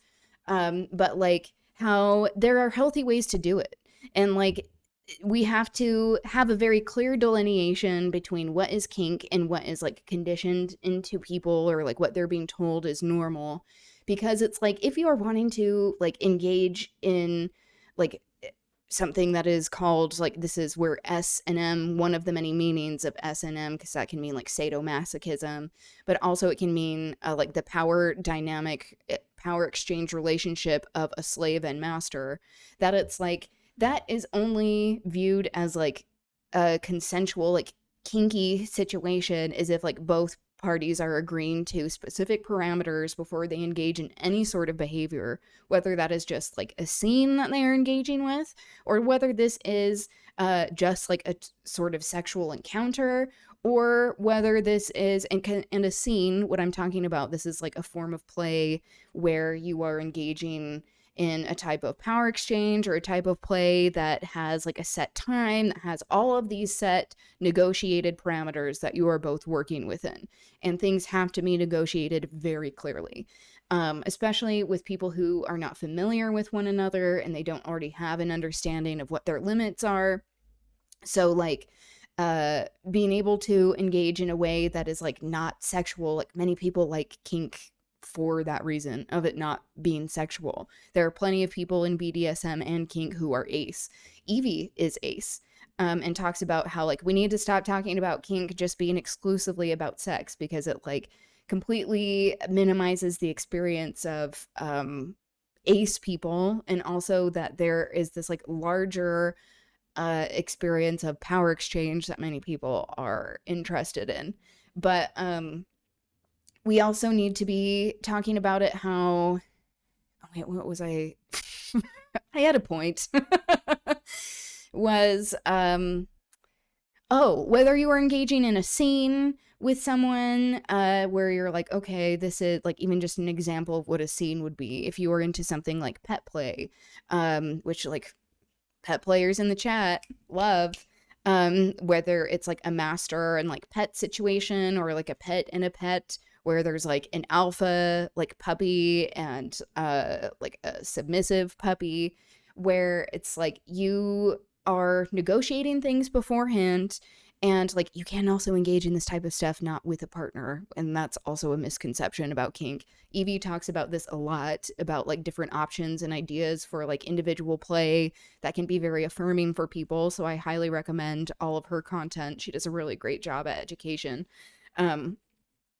That it can also be a relationship thing, where it is a long-term relationship that you are engaging in lifestyle. That's what is commonly referred to within kink communities, is lifestyle kink, where people are like, okay, so you are a dom, you are a dominant person and a submissive person. It's usually more like type of a service type of role, someone who enjoys having control, and then someone who also likes being told what to do, but also, like, the reasons people even like kink, like, that is extremely personal and diverse as well. But, like, whatever type of relationship or situation, scene, encounter that it is happening, that, like, consent must be centered at all times. That, like, it is not ruining the mood if it is happening within, like, a sexual situation, especially when people are not familiar with one another and their relationship is undefined, where there aren't parameters already set, that, like, it doesn't ruin the mood at all to be like, can I kiss you? Can I cuddle you? Like, some people, especially like, people who are not super comfortable with physical contact. Hi. I am not always comfortable with physical contact. And, like, I really resent, especially growing up in Mormonism, this concept of, like, if you are socialized female, that you are expected to just, like, hug people as soon as you meet them. And, like, I really hated that, especially growing up with, like, having large tits that I did not consent to have grow, that it was like very uncomfortable, and like especially with like grown men, and that feeling like that was like always imposed, that I didn't have consent in that type of situation. So even something like that can seem as innocent as that may not always be, especially if it is coerced. And that like, don't you want to know if someone is like enthusiastic about what you are engaging in? They actually are like wanting you in that way. Like that's how you know it is about control, when people are not getting consent, rather than and not control in a consensual way, that it is like wanting to abuse people and domineer, and like it's very selfish and insecure, honestly, to not actually ask what people want. And it's like, if you are not interested in engaging in certain ways that someone else is wanting to engage, like you can say no, and you should say no if you are not comfortable. Like that protects you, but it also protects them, of like people who are engaging in a situation. Like we tend to think of like these kinky situations as like submissives being the ones who are being like abused if they're not consenting to something. But like tops or doms, people who are engaging in like the power exchange where they have more control, that like they can also be deeply harmed if a submissive, a bottom, whatever that relationship is, they're wanting them to do something that they aren't comfortable with. That like after, it can be very harmful for them, which is why it's important to engage in aftercare. That is not just a concept of like sexual relationships and encounters, like aftercare with any sort of scene or any sort of play that you are engaging in. That like telling tops, doms, that they are like, yeah, I wanted that. Thank you for doing that. You aren't a bad person for like hurting me in this way, because we constantly get this messaging of like, you shouldn't hurt people ever, but like if they're wanting it and you're wanting it, great, mutually beneficial, you know?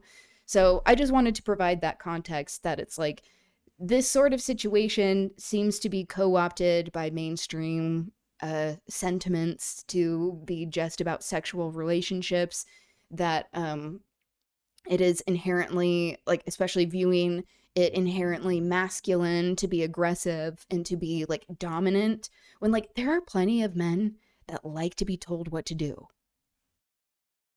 I can attest to that.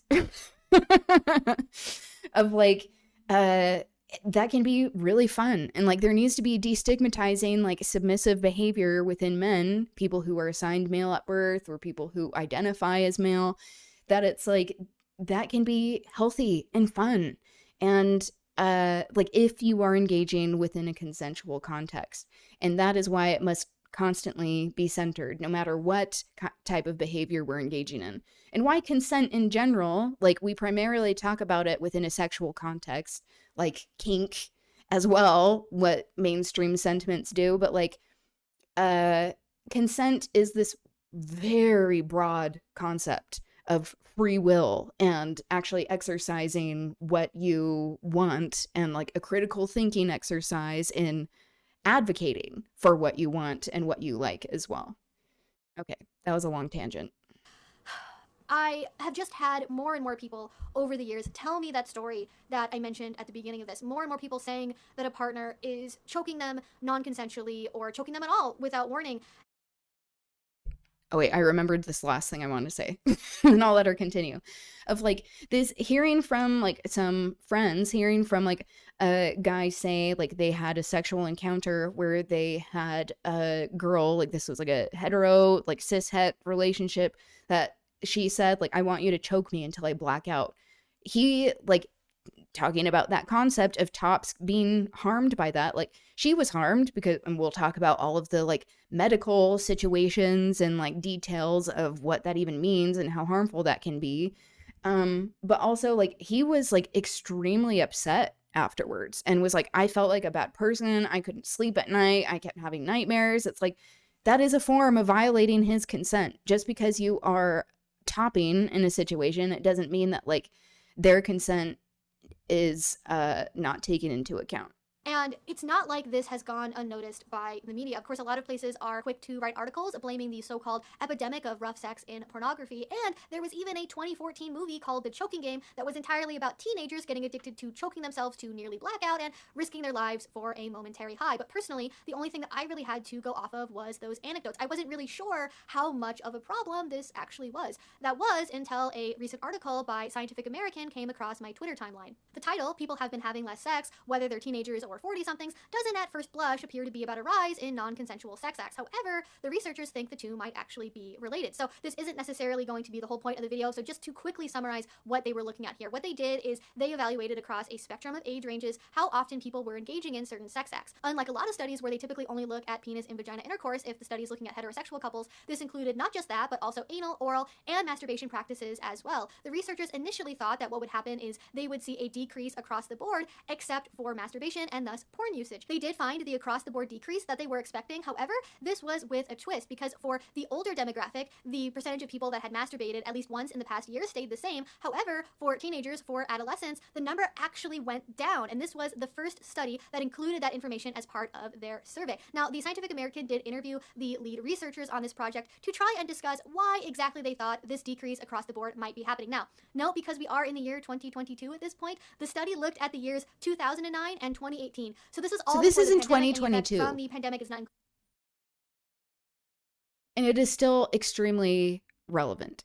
She does have a more updated one, I think, that came out in like 2025 or 2024 that she revisits things, but this is like the more comprehensive one that I wanted to show. But like this concept is only becoming more prevalent Included in these numbers, but they did offer some possible reasons for why this might be the case. Of course, the first one that needed to be brought up, because it's always a specter in conversations like this, was social media usage and video games. Now, like I said, the first year for the study was 2009. That was well after MySpace, well after Facebook, so things like social media and video games weren't exactly a new thing at that point that would suddenly cause a huge drop-off all on their own with sexual activities. They did also look at asexuals. Yay us, we were included, because the professor did note that they had seen a rise in asexuality as an identity. However, the proportional increase in people who identified as ace versus the amount that sex went down doesn't match up, and so that by itself can't really be used as an explanation. Some other possibilities included a decrease in alcohol consumption. However, which, this is me interjecting again, but like when we're talking about the queer community, why people can be upset by all of these like letters and numbers and stuff that are added to the acronym, which I like to use the shorthand of queer because I feel encompasses this very like large breadth of experience with sexuality and identity and like decolonized identities especially, but LGBTQIA, like L lesbian, G gay, B bisexual, T trans, Q queer, or questioning, I intersex, A asexuality. So actually including people who are ace, who are normally not thought of as being queer, but it's like anything that is outside of this like cishet norm of what it means to be like sexual in a particular way, that is queer. That's queer behavior, you know? And so like being asexual is queer. And a lot of people get, can feel excluded who are ace in queer spaces where they're like, oh, it's just about talking about sex and like how we need to embrace sex. And it's like, yeah, that can be really exclusionary for a lot of people. But even after the A, like 2S, which means two spirit, which is an identity among many indigenous tribes in the US, specifically in the Americas. But that is just one example of like some of these more gender expansive identities, is two spirit of like, I identify as hydra, which is a third gender within many Desi societies, or people who identify as muha or mahu and musha, like musha being more indigenous Mexican, and mahu and Samoan societies. So like there is this huge expansiveness that like we can't possibly include all of it, like all of these various identities, like adding to so many of these letters, which is why, you know, it's like the letter stuff is coming from someone who is an other outside of the community, this group of people that are saying like, oh, you are these other people. instead of it being like, oh, we're just queer, or we're just humans engaging in human behavior, rather than being this other. Conversation inevitably turned to the rough sex hypothesis. In your paper, you bring up increases in, quote, rough sex as potentially contributing to declines. Can you explain what you mean by rough sex and how it could be playing a role in these changes?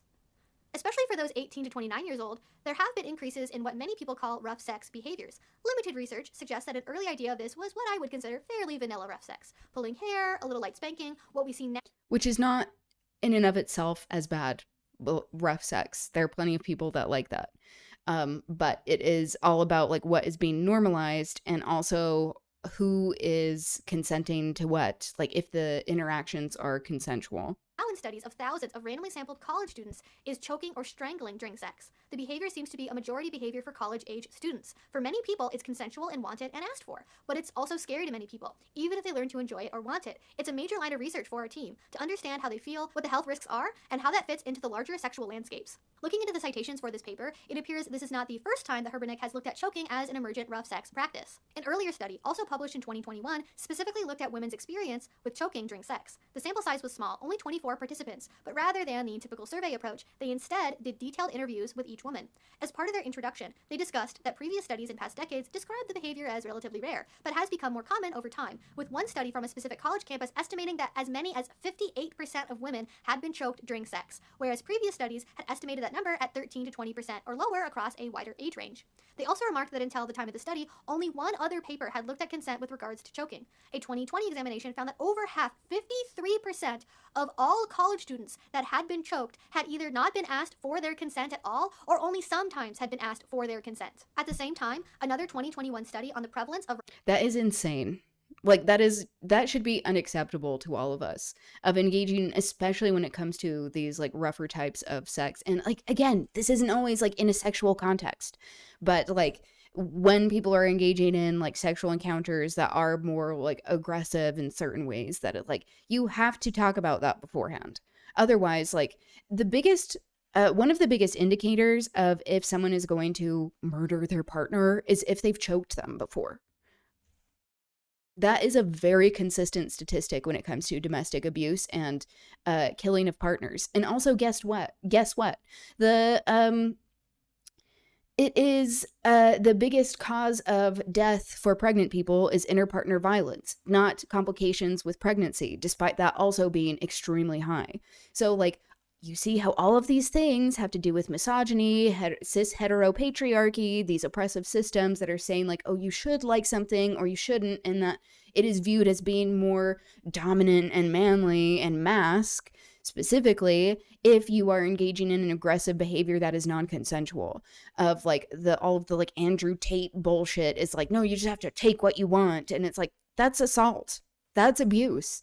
If someone agrees beforehand, like you go through all of the parameters and say like, okay, we're in a scene, I want you to, like, we're walking down the street, you just like to like grab me and kiss me. But this is agreed upon beforehand. And then we engage in a sexual encounter that like, I'm pretending, and this is like more like edgy or kink, to be like, I'm pretending that I don't want it, but I actually do.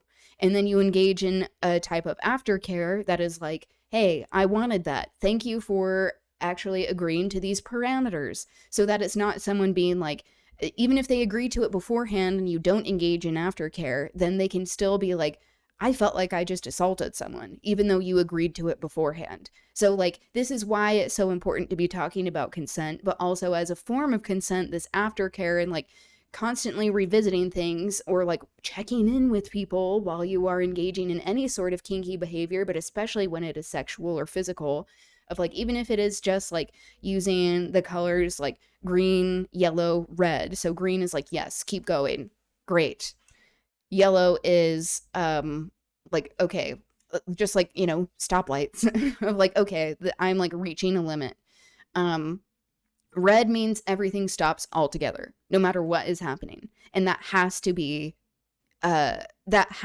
honored.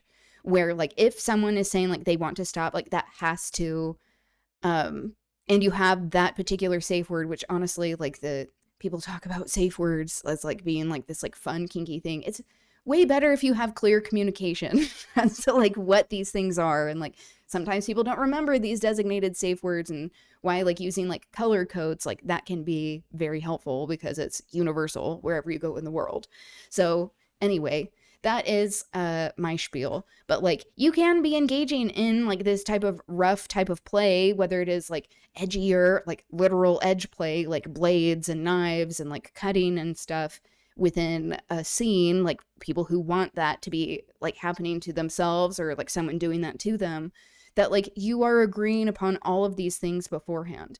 And like honestly, as someone who is like demisexual, like sapiosexual in many ways, like I get, okay, this is a lot, but like being turned on more by like the idea of something, or like ideas in general, of like that is like a form of seduction. Like to be talking about like what you like and what you don't like, and then if you actually know what people like before you engage in any sort of behavior, those are tools. Like those are like incredible avenues to be like, oh, I get to like help you feel good. I can be, you know what I like. And then we're all left like, this was a way more satisfying encounter than just having to guess and then be like, do you want this? Do you not want this? Am I hurting you? Do you like that? Do you not like that? Like, am I a bad person? Are you a bad person? Like, then you actually know. And it makes things very clear. Imagine that, communicating. Of sex behaviors in young adults found that over 30% of men had choked a partner during sex 5 times or more. What really struck me about this paper, though, is how it examined people's mental connection between the act of choking and BDSM. We were also struck that most participants did not describe choking during sex as connected to power exchange, kink, or BDSM, even though some women use terms like dominant or submissive. Most participants were not connected to kink or BDSM communities, nor had they attended kink events. They often described approaches to choking that were not supportive of safer, pleasurable exploration. Okay? It's a little For bit example, quiet on choking my was end. often initiated without conversation or consent, occurred while intoxicated or drunk, and involved little to no effort to learn technical skills to reduce risk or call for help as needed. One woman, after the interview closed, mentioned that her boyfriend had a prior partner who once passed out while he was choking her. He didn't know what to do, so he just waited to see if she revived or not. Others did not know that it was possible for people to die while being choked. Okay. This is where the implications of these studies really, really start to that genuinely makes me so worry fucking mad. Because it's not just that these people are not connected to the BDSM community. And I've It's seen not this just that video they a don't few know times, about safe like word or having SSC gone or aftercare, over these it other on little things, previous right? streams and stuff It's that too. they are not looking for help. They are not looking for resources. They don't even know that they should know that it's dangerous, and they don't know that they could potentially die for doing something like this. And their right to obtain that information, their right to... Yeah, like, oh, is your idea of like being manly, or like this is what you should be doing, is that worth killing somebody?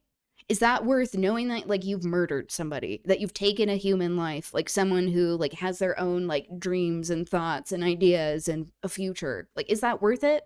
No, that should never be worth it. Know what risk they are taking on is being removed from them. Otherwise, because people like, are go doing it to without serious even having therapy. a conversation about it first, or making sure they are getting consent. And as possibly... Which also, kink should never be a replacement for therapy as well. Like, if you're like, oh, I have like control issues, like, okay, you should talk about that in therapy. And if you are engaging in a way that actually is like, because a lot of the time it's about like control and not about like engaging in genuine consent, then like you are controlling in a way that people want. But that's how you know as well as about like, it's not about honoring a power imbalance that is agreed upon beforehand. It is about oppressing people and abusing people. I feel like choking being dangerous is pretty common sense. I know, but I don't know why this is like such a common thing, but especially now, like I've seen like there's this site that I like to get some clothes from. They have like some more like kink stuff that like I think is fun. Like they have a shirt that says like, I love submissive boys. And I'm like, that's fun. We need to normalize that. Like a tank top I wear sometimes says like bite me, that I got from there, or this shirt that says like tell your dad to stop calling me, because I think it's funny. But there are like quite a few things on there that are like choke me or like breed me, and like those can be like kinks. But also like we need to get rid of like choking as like normal in general. But like even like that breeding concept, like if people do not have access to reproductive health care, like we shouldn't be saying like, oh, this is healthy, you know, like not to like kink shame people that way, but like it's about making sure like it can be used as a vehicle to normalize these oppressive systems that are like taking away people's human rights. How the fuck did people polled not think there was a risk of death? I know. Exactly. And especially like I was alarmed in hearing like one of my friends say that like a girl, like someone who is not kinky at all. Like, and also that is concerning with them not being kinky or identifying as being kinky, because that means they're going into these situations with zero education most of the time. And so like why it's good to be talking about this stuff in like a more normalized educational way, especially when like someone's like, oh, I want to black out. Like, no. I was like very alarmed when I heard that. And I was like, did you, like, I hope you said no. And he was like, yeah, I didn't do that.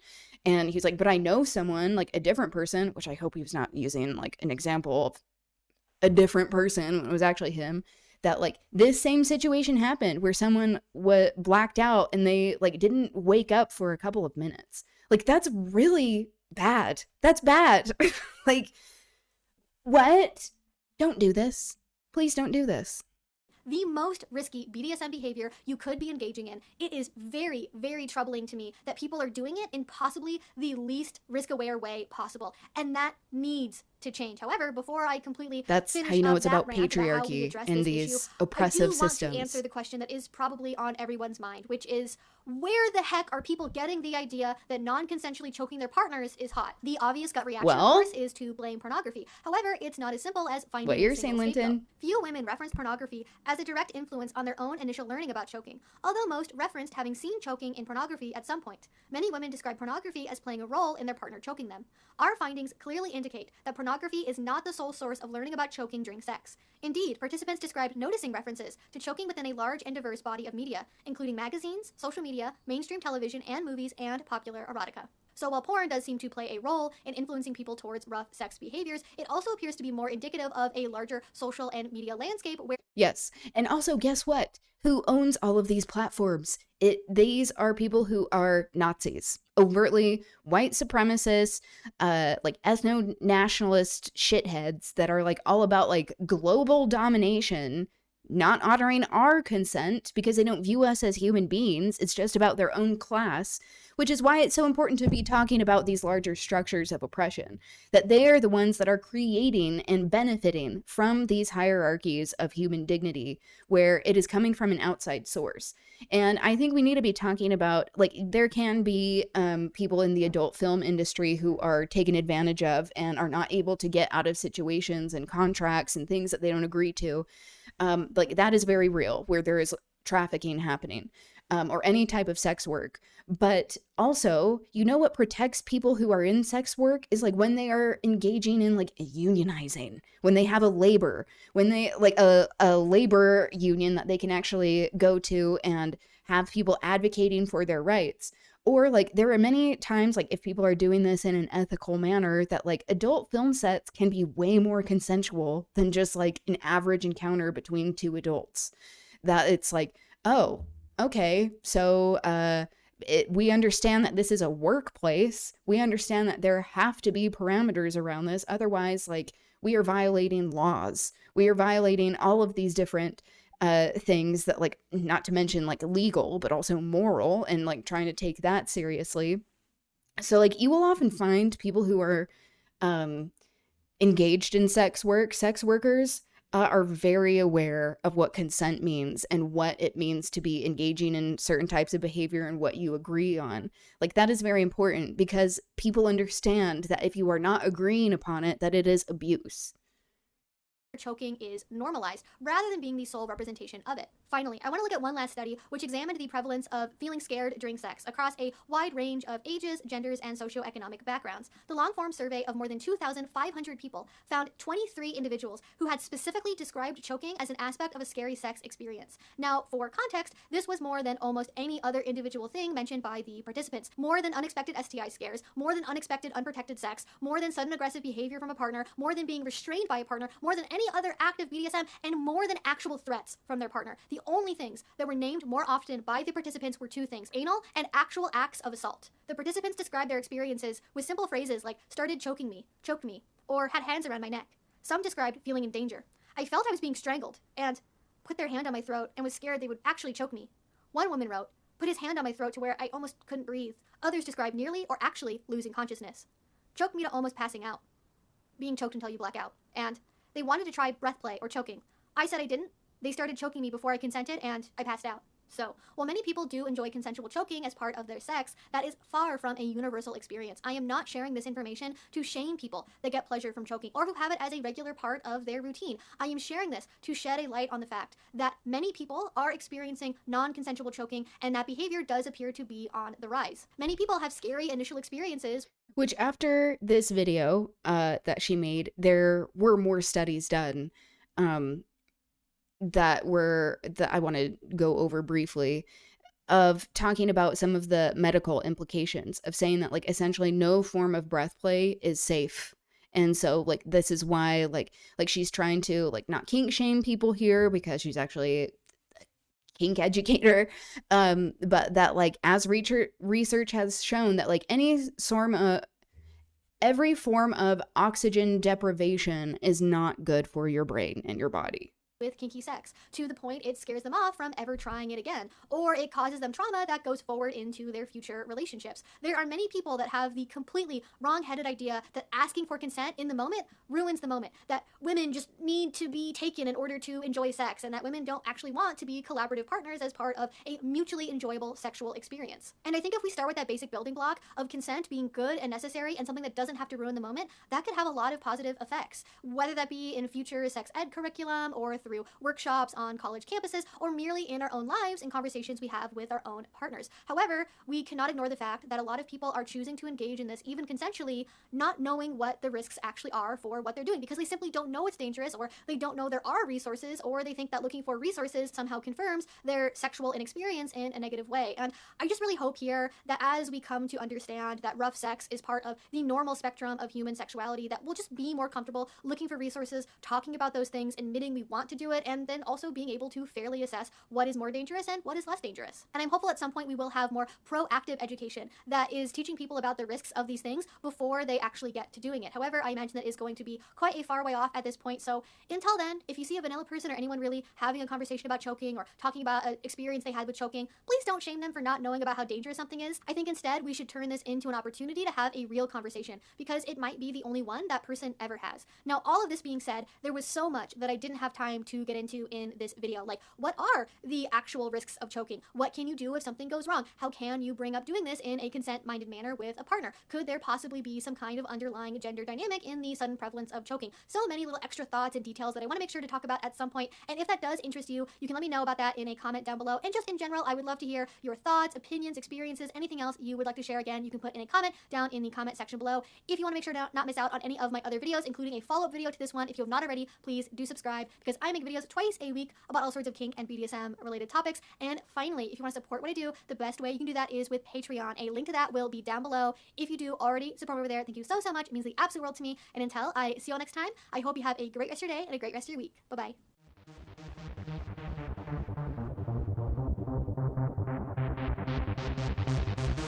Okay, so she is recommending, like, in this video, this is, I think, her most recent video, 5 types of fear in BDSM: fear, play, and emotional sadomasochism. So her saying that, like, fear in sexual encounters in this particular study that was done, this was in a negative context of people not agreeing beforehand that they actually want to be afraid. That, like, that is also a kink of, like, people, like, getting off on being afraid, and not even necessarily, like, getting off in a sexual way, but, like, getting off emotionally. Or, like, actually channeling emotions into a way of, like, oh, that's an adrenaline rush. So, like, there are many people who, like, whatever the reasons are, people like to engage in fear play, and this must be agreed upon beforehand. But if we're talking about this again within, like, a sexual context, something that is helpful, like her talking about not wanting to ruin the mood, like, that is such a stupid concept to me. And, like, maybe it's because I'm probably on the spectrum, but I'm like, don't you want to know if someone likes something? before you like do something to them. And like often like talking about consent, like there's so much stigma around getting consent, what that means, and like how it's viewed somehow as not being manly, which is how you know it's coming from this very patriarchal, oppressive place, that is about like abuse and control, but not in a consensual manner. That like if you are genuinely wanting to have a good experience that both people, or I mean multiple people, are enjoying, then like you need to discuss what the parameters are. And like it can be difficult for people who are not used to this concept of negotiating. So like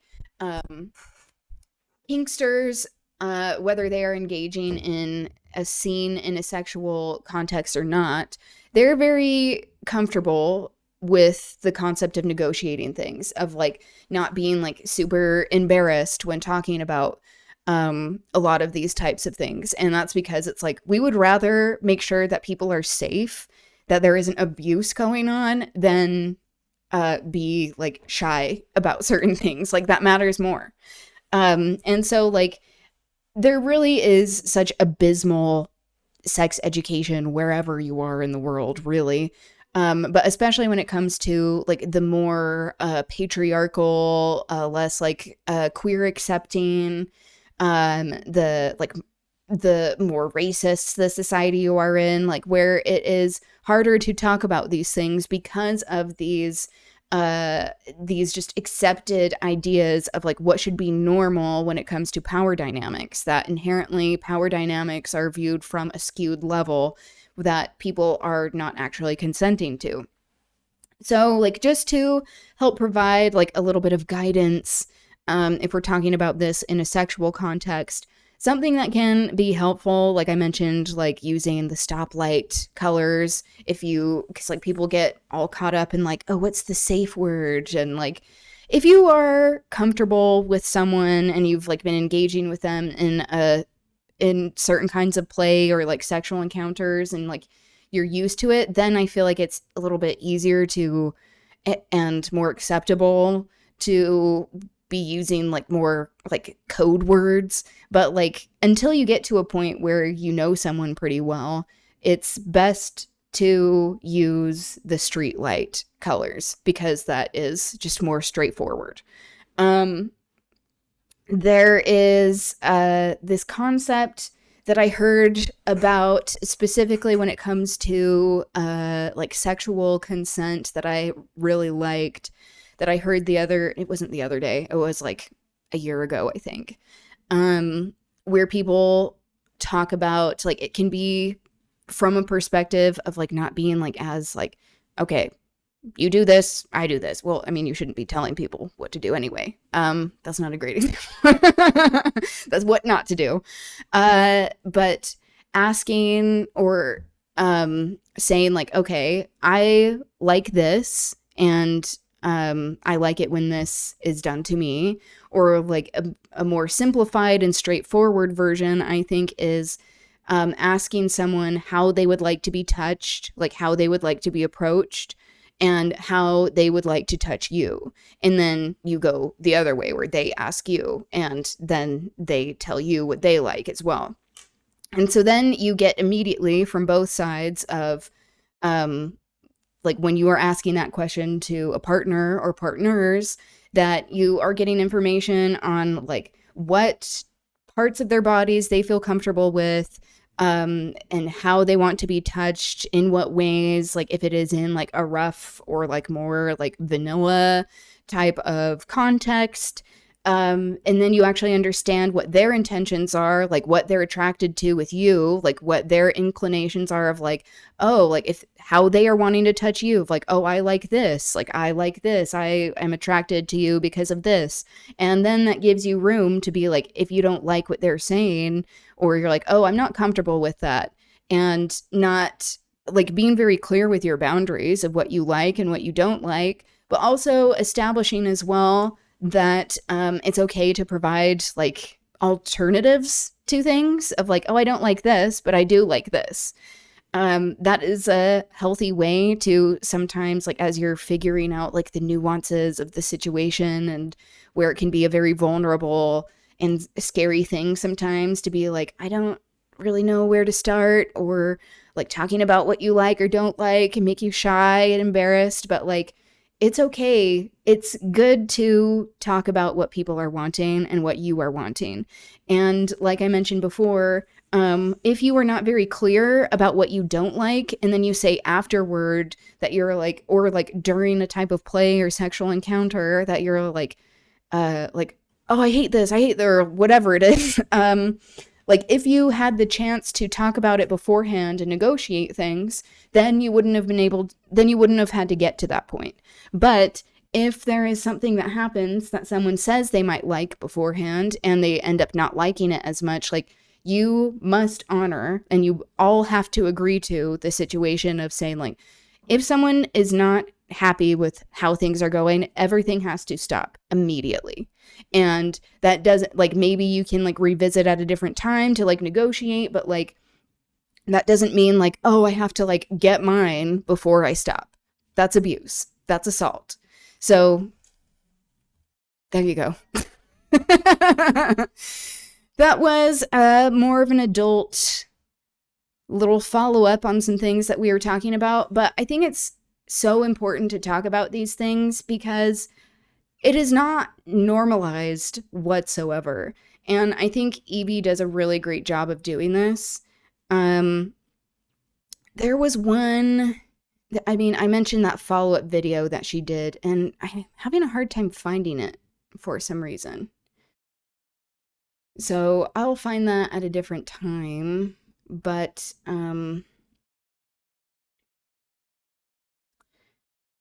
okay, I'm gonna go a little bit later with the stream today so that we can get to more things. I have the time for it tonight. Something I wanted to follow up on was with the bluest eye, like, and consent is also very important to that story, or the lack of consent, and people not being able to consent to these institutionalized forms of bigotry. That there was this mention in the reading of the CCC, which these are called Civilian Conservation Corps, and I mentioned briefly that this was part of the New Deal with Roosevelt, and how that many people were excluded from these programs, but specifically Black people in America were excluded from these socialist programs that were meant to help people get out of the Great Depression and these circumstances.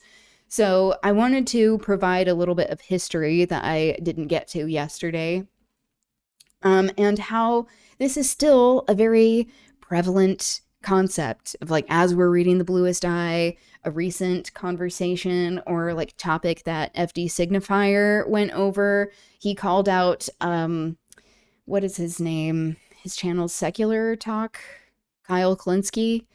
Him talking about socialist programs and not really addressing the very racist origins of some of these socialist programs, and why we need to constantly be talking about all of these types of leftist principles, technically from an anti-racist, anti-colonial perspective. I mean, there were some programs that were available to Indigenous people, but they were segregated. They were also not nearly as robust and not treated, did not have as many opportunities within these programs. So even if people did have access to these programs, that there were these types of treatment that were not equitable whatsoever. Okay.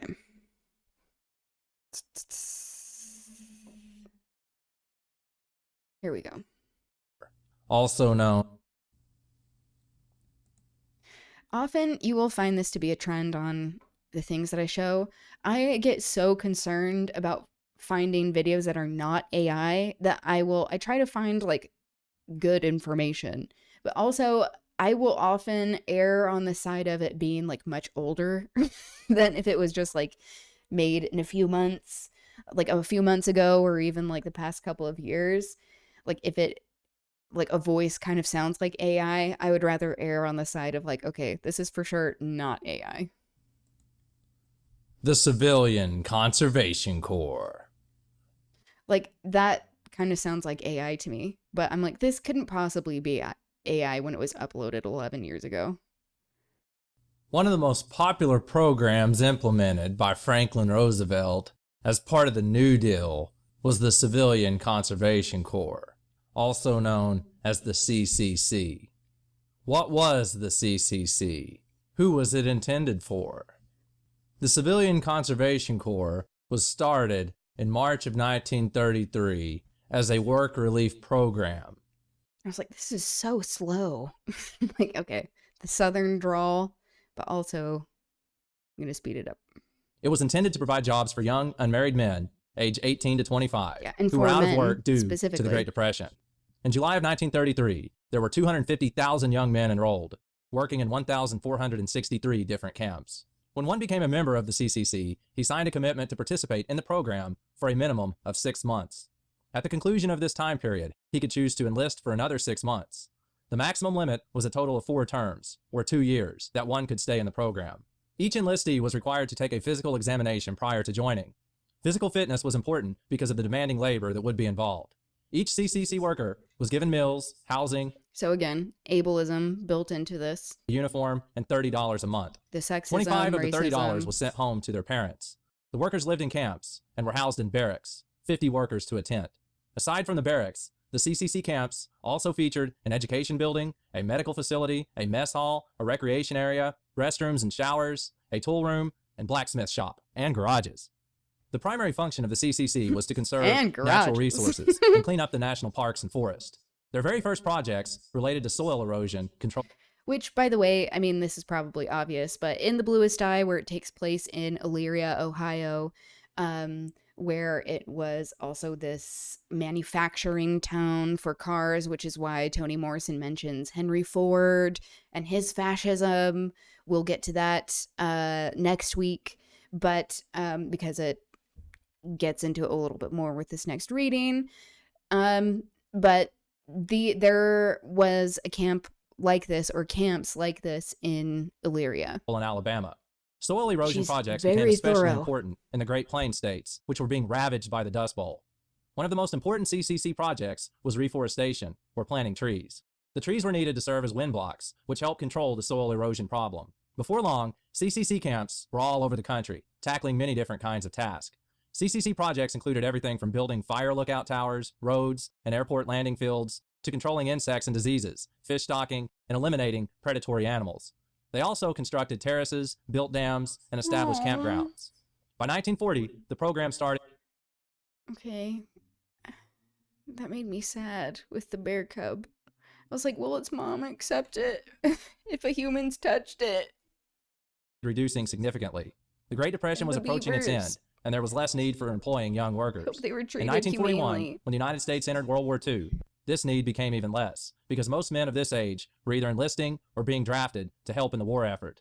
The program was officially ended on June the 30th, 1942.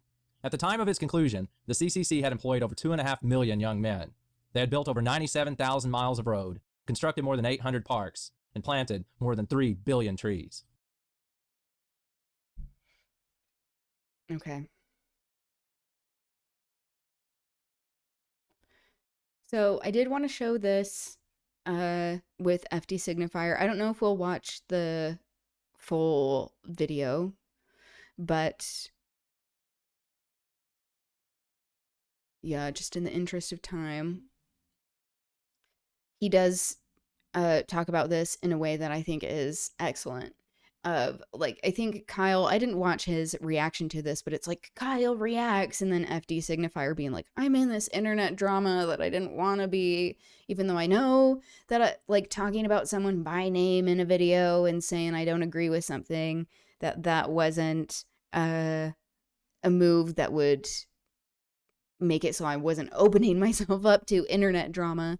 But it also is hard because like FD is not like, he didn't go into this being exclusively about political commentary. Like, since, like, race and racial structures and history, which is, like, what he mostly is talking about, has to do with politics just inherently, he is not, they aren't coming from, like, the same perspectives as well, and I think that's many times where, like, people can, like, not perceive like FD's content and being like, oh, you're undermining certain like electoral campaigns, like with like Graham Plattner and such, which he made a video about Graham Plattner, but like he has good points. And if we are saying that like our own side can't be criticized, like that's fascism. Like if you are not allowing any sort of criticism in it, that is good. Like, and healthy criticism. We should all be doing this. A lot of the white edgelord leftists are going after FD right now. That is what I've heard. And yeah, exactly. Leftists. Which is why I keep saying, like, we need to categorize, like, start saying that leftism starts at anti-capitalism, anti-racism, anti-colonialism, anti-ableism, like, anti-queerphobia, that it's, like, anti-sexism. It's like, this has to be the hallmark of what it means to be leftist. Otherwise, like, we're just going to be, like, going around in circles. And, like, I feel very protective of FD. Like, not like he needs me to be, but, or, like, trying to, like, center myself at all. But, like, he really has such amazing research that he goes into and analysis and critical thinking that he engages in. Like, he doesn't just say shit to say shit. And like, if people actually watched his stuff, if they actually listened to what he had to say rather than just these sound bites, they would understand where he was coming from and understand that like he's not even someone who's like more in your face about like telling people to check their privilege. Like, he does it in a way that I think is honestly like pretty like polite a lot of the time. But because of racism and white supposed leftists like always being in their feelings of like, stop undermining us, it's like, how about stop undermining this whole movement so that you are not constantly centering yourself, bitch. Also, this is a side note, but I am always skeptical of people who intentionally are going more blonde. This isn't to like shame blondes, but like, it's not an accident really when people are consistently choosing to be blonde, like when they like weren't always before, or like bleaching their hair. That's not always like an indication of fascism. But like a lot of the time, like you can always see, not always, but a lot of the time, like with celebrities, if they're having like their blonde era, it's usually because they're like, oh, I'm accepted into the mainstream. And that means like they aren't part of where they came from. That is honestly a huge hallmark of that. And how like Anna Kasparian on the Young Turks, like, I think the minute she realized like how much better she was treated by men, specifically when she went blonde, that she became extra fascist. And she was like, oh, the world is so much nicer to me. And now I want to be mean to trans people openly. That's like, okay, how about don't do that? And so, yeah, I can maybe be harder on people for that reason, but like if people are like constantly choosing to go blonde all the time, I'm like, you are appealing to many like white supremacist ideals where like you will be treated better, even if it's not a conscious choice of like, oh, I'm appealing to whiteness. It's like there may be this subconscious idea of like, oh, people are nicer to me when this is happening, so I'm going to keep doing it. He objected to the use of Nazi terminology by Bad Empanada. Kyle Kulinski did, or FD did.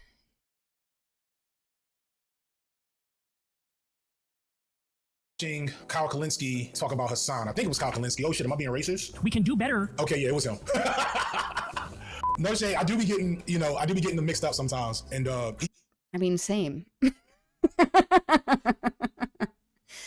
FD, he objected to the use of yeah, like, hello. Shouldn't we all be objecting to the use of Nazi terminology no matter who is saying it?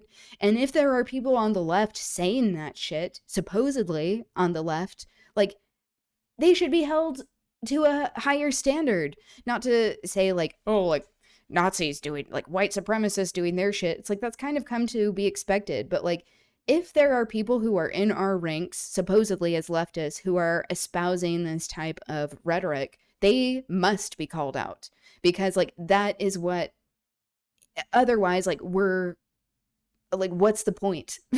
What's the point if like you're going to just be like have these Nazi tendencies? Said something that man. I wanted to speak on. Do Ezra Klein and Kyle Kalinske look alike? Okay, yeah, they're from the same template. No shade to Kyle, no shade to Kyle. I don't fuck with Ezra Klein. Low key, the shit he did with Ta-Nehisi, just I'm off him forever until further notice. It's like the same way. The same template. I don't think they even look that similar. Oh, Josh Citarella, he is like the progression of what? That's Gianmarco.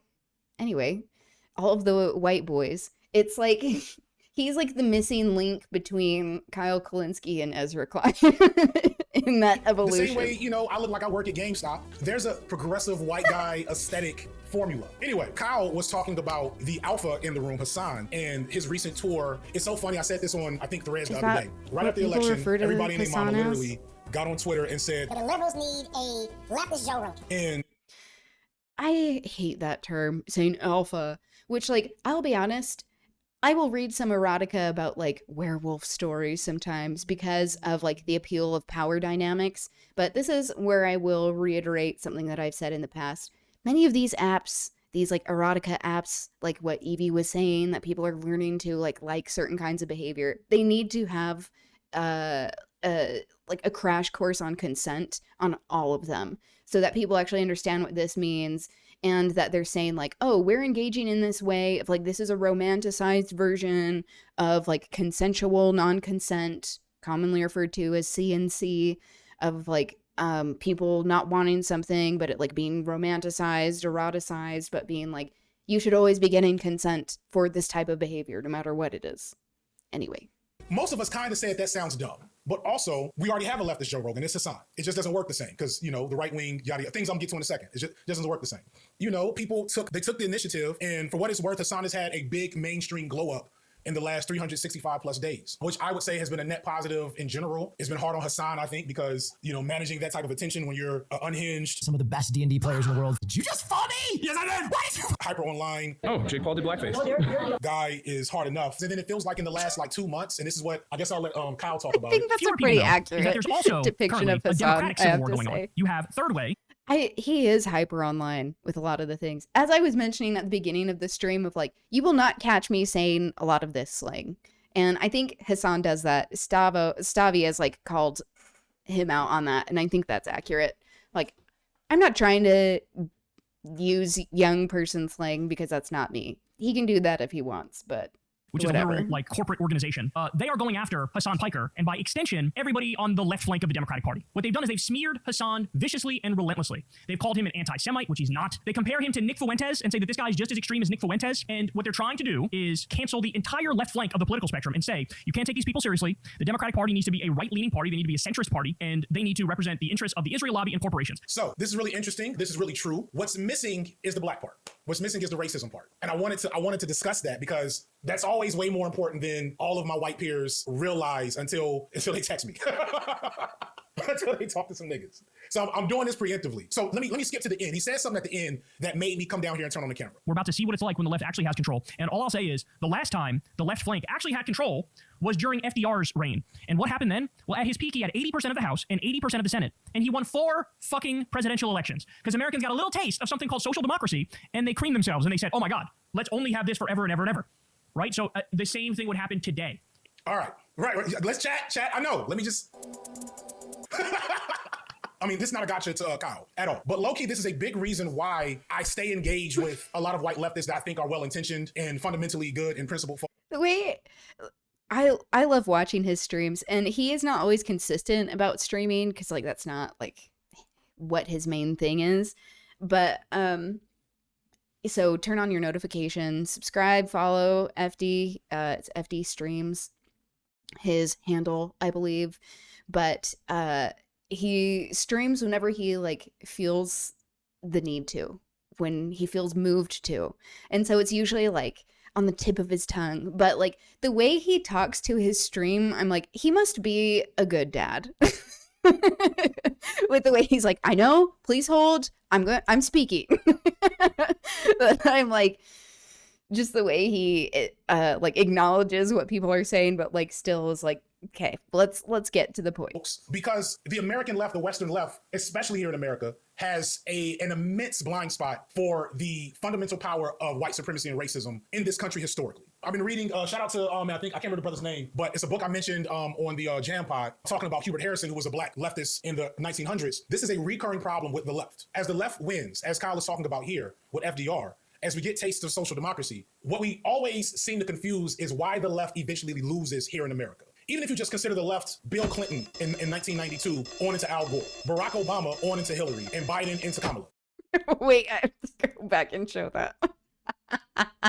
It's like, if you consider them on the left, this is the warning. Do not consider any of these motherfuckers spoken about as left. The left starts at anti-capitalism. This is merely a hypothetical. And now we need to be saying that the left starts at decolonization, which includes ridding ourselves of anti-black sentiments and queerphobia and ableism and sexism. On into Al Gore, Barack Obama on into Hillary, and Biden into Kamala. There's a reason why the left wing, whatever you define that as an opposition to Republicans, loses. And it's because there's never a strong response to the embedded and like deeply rooted racism of this country. There's never a strategic response to that. White leftists and moderates. We had a similar situation-ish in the UK. Clement Attlee of the Labour Party established the NHS, but was also engaged in actively furthering colonialism. I remember you talking about Clement Attlee and some of this. I only, because my American education is abysmal, I do know of him establishing the NHS, nurturing hate for the Windrush migrants, and oversaw the handing over of British Mandate Palestine to Israel. Right, yes, because that was during that time period. Okay. Thank you, Linton. Fundamentally just always don't understand dropping wisdom the full in the nature chat. of racism in this country. They just don't. Sometimes it's malicious, but it's not even malicious. It's just the design of how white supremacy works. White supremacy is so invisible. It's like air. It's like dark matter. You don't even realize, if you don't know dark matter in like astrophysics or whatever, space science, dark matter makes up most of the universe, but you can't see it. But when they do the mathematical modeling of the universe, they can't get the universe to act right unless they have dark matter there. If you take dark matter out of the universal mathematic frameworks of these astrophysicists, the entire universe stops working properly. So even though they can't see it, they can't point to it with their telegraphs, they know it's there, and they act accordingly. And it's in their really science. dangerous. And the left doesn't do that. The left doesn't say, once we do these things, how are we going to keep these things as black people are involved? And so specifically to this thing about FDR and the New Deal and all the things that happened under FDR, I talked about this, I can't remember which video, but the thing that people don't engage with is that all of FDR's programs died. First off, no, let me go back. The social democracy that Kyle is talking about and all the FDR programs that were implemented were only allowed under the tacit agreement that it wasn't going to be given to no niggas.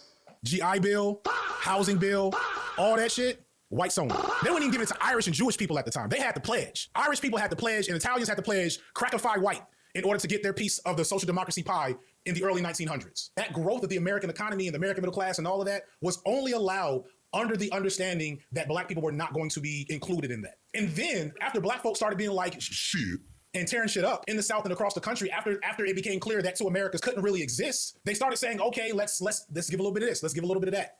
And once that started to happen, the popularity of these social programs plummeted. I talked about it in the hell's this dude's name? Who got shot in the neck? What's the motherfucker got shot in the neck? Charlie Kirk. I talked about it in the Charlie Kirk video. Oh, this is so disrespectful to me. This video should have like a million more views. So the 1930s. That is true. Yeah, I talked about it. Don't make fun of me. Yeah, okay. This is him talking about Charlie Kirk. It's Charlie Kirk and the conservative cult. And it's very good. Did we watch all of it? I think we did watch all of it on a stream, but I highly recommend it if you have not seen it. But there is this like content warning on his video that you have to like click on that I have never seen on any other video, on any other creator, which feels like extremely racially targeted, especially when like people will have sometimes like this, like whether you want it or not, whether there's like some sort of like death that is referenced in a video, but that it specifically is like, you have to click this. That is just like another barrier for getting to a larger audience. And it's an extremely good video. The New Deal was at its core a socialist work program that lifted millions of Americans into the middle class out of poverty. But it only passed because it was initially designed to exclude undeserving Black Americans as much as possible. Whether or not racism will ever be solved is a whole other question. Right, and I'm not perfectly equipped to give a take that I feel super confident about that. You have to give me some time to research. But I'll just say this. I am not willing to wait until racism is solved to get rid of capitalism. Does that make sense? I think that's the cleanest thing I can feel confident about. I have no hope in racism being solved under capitalism, period. Racism as a social structure and its effects will be easier to address and diffuse under socialism, under communism, under whatever anarchism, whichever left-wing ideology is your favorite Pokemon. I am more confident in addressing racism under those frameworks than under capitalism by far.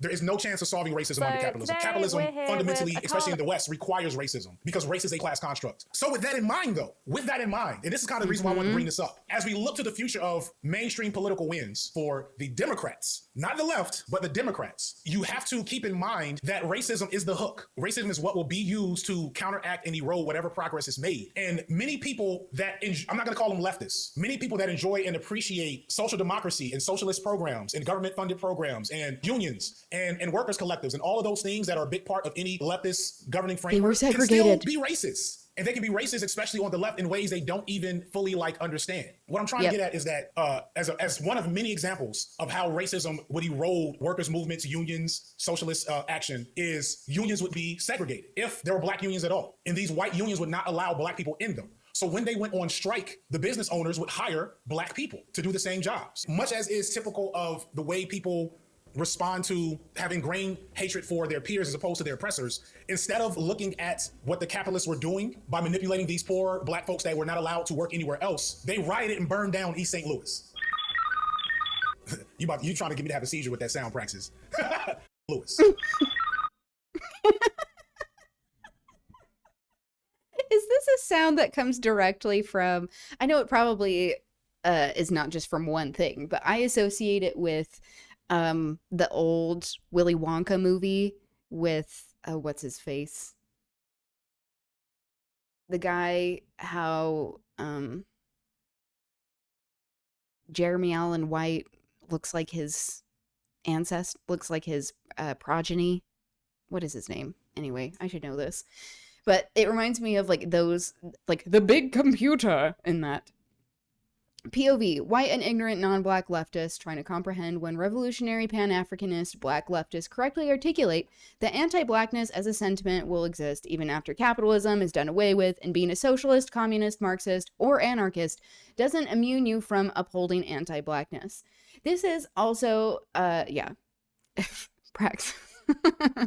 Gene Wilder, thank you. Gene Wilder. Also, can we talk about how fucked up it is? I mean, there are many things that are fucked up with that whole story. That's like, okay, so we're going to just like abuse children here, even if they are like shitheads. What's going on? How he like walks out like with a cane and then he does a somersault and everyone's like, yay! You don't have to use your cane. I'm like, that's very ableist of you. Anyway, let's look at this that you shared in the chat. The first few minutes of this interview touches on it. Akala again, 8 years ago. A polymath, poet, rapper, author, because then it will be lulling you into incredibly talented security to make the. I'm so glad that you excited about your book, Natives. Recommended his stuff to me. I read it in basically a single sitting on a train journey. I had heard on a PDF. I had heard some of his music, but I had not connected his name, and so I probably had like heard it in spaces or like watching a movie or something and had not connected his name with his art. Yeah, but it was fantastic, and if you haven't copped it, you really ought to. And I guess the first question that I have for you is, we're facing a really uncertain future. Climate catastrophe, Brexit, increasing conflict as we move towards a more multipolar world system. So why does it feel so tiny for you to take this step back and look to the past of empire? Because a lot of Britain's challenges are rooted in a failure to reconcile with, confront, educate about the history of empire. The recent so-called Windrush scandal was an example of just this. The vast majority of the country are unaware that Caribbeans and South Asians arrived in this country as British citizens. Many of them war veterans, in the case of Jamaica, from a territory that had been governed by Britain since before the Act of Union with Scotland. So sorry. And this happened around the same time as well. And so, like, in the UK, from what I have heard and what from I understand in history, but I'm sure there can still be racism within, you know, Southeast Asian, Caribbean people, where since there was this larger diaspora of both of these groups that came in around the same time under many of the same circumstances, with people going into the UK, that civil rights movements tended to be a little more ingrained with one another, that there wasn't quite as much racism between like Southeast Asian people and also Black people from the Caribbean, that it's like I'm sure there's still like some bigotry that happened there, and that doesn't mean that like all of the circumstances were the same, but that like legally in many aspects of early British law, that Southeast Asian people, particularly Indian people, were categorized as Black. And is that correct, Clinton? That's from what I understand with my reading, but I could also be wrong and need to further decolonize that. So yeah, so there tends to be more of this history that, from what I understand, is a little more united than what has happened in the US, of where like the civil rights movement, predominantly out of necessity, being spearheaded by Black Americans, that then got more support with Indigenous people, but that wasn't always like done like side by side, and how like within this multiracial place that we are existing in, that there is still so much racism that and anti-Blackness that exists within the civil rights movements. Governed by England before there was a Britain, yeah, as a political entity. That's how long England and Jamaica's relationship is.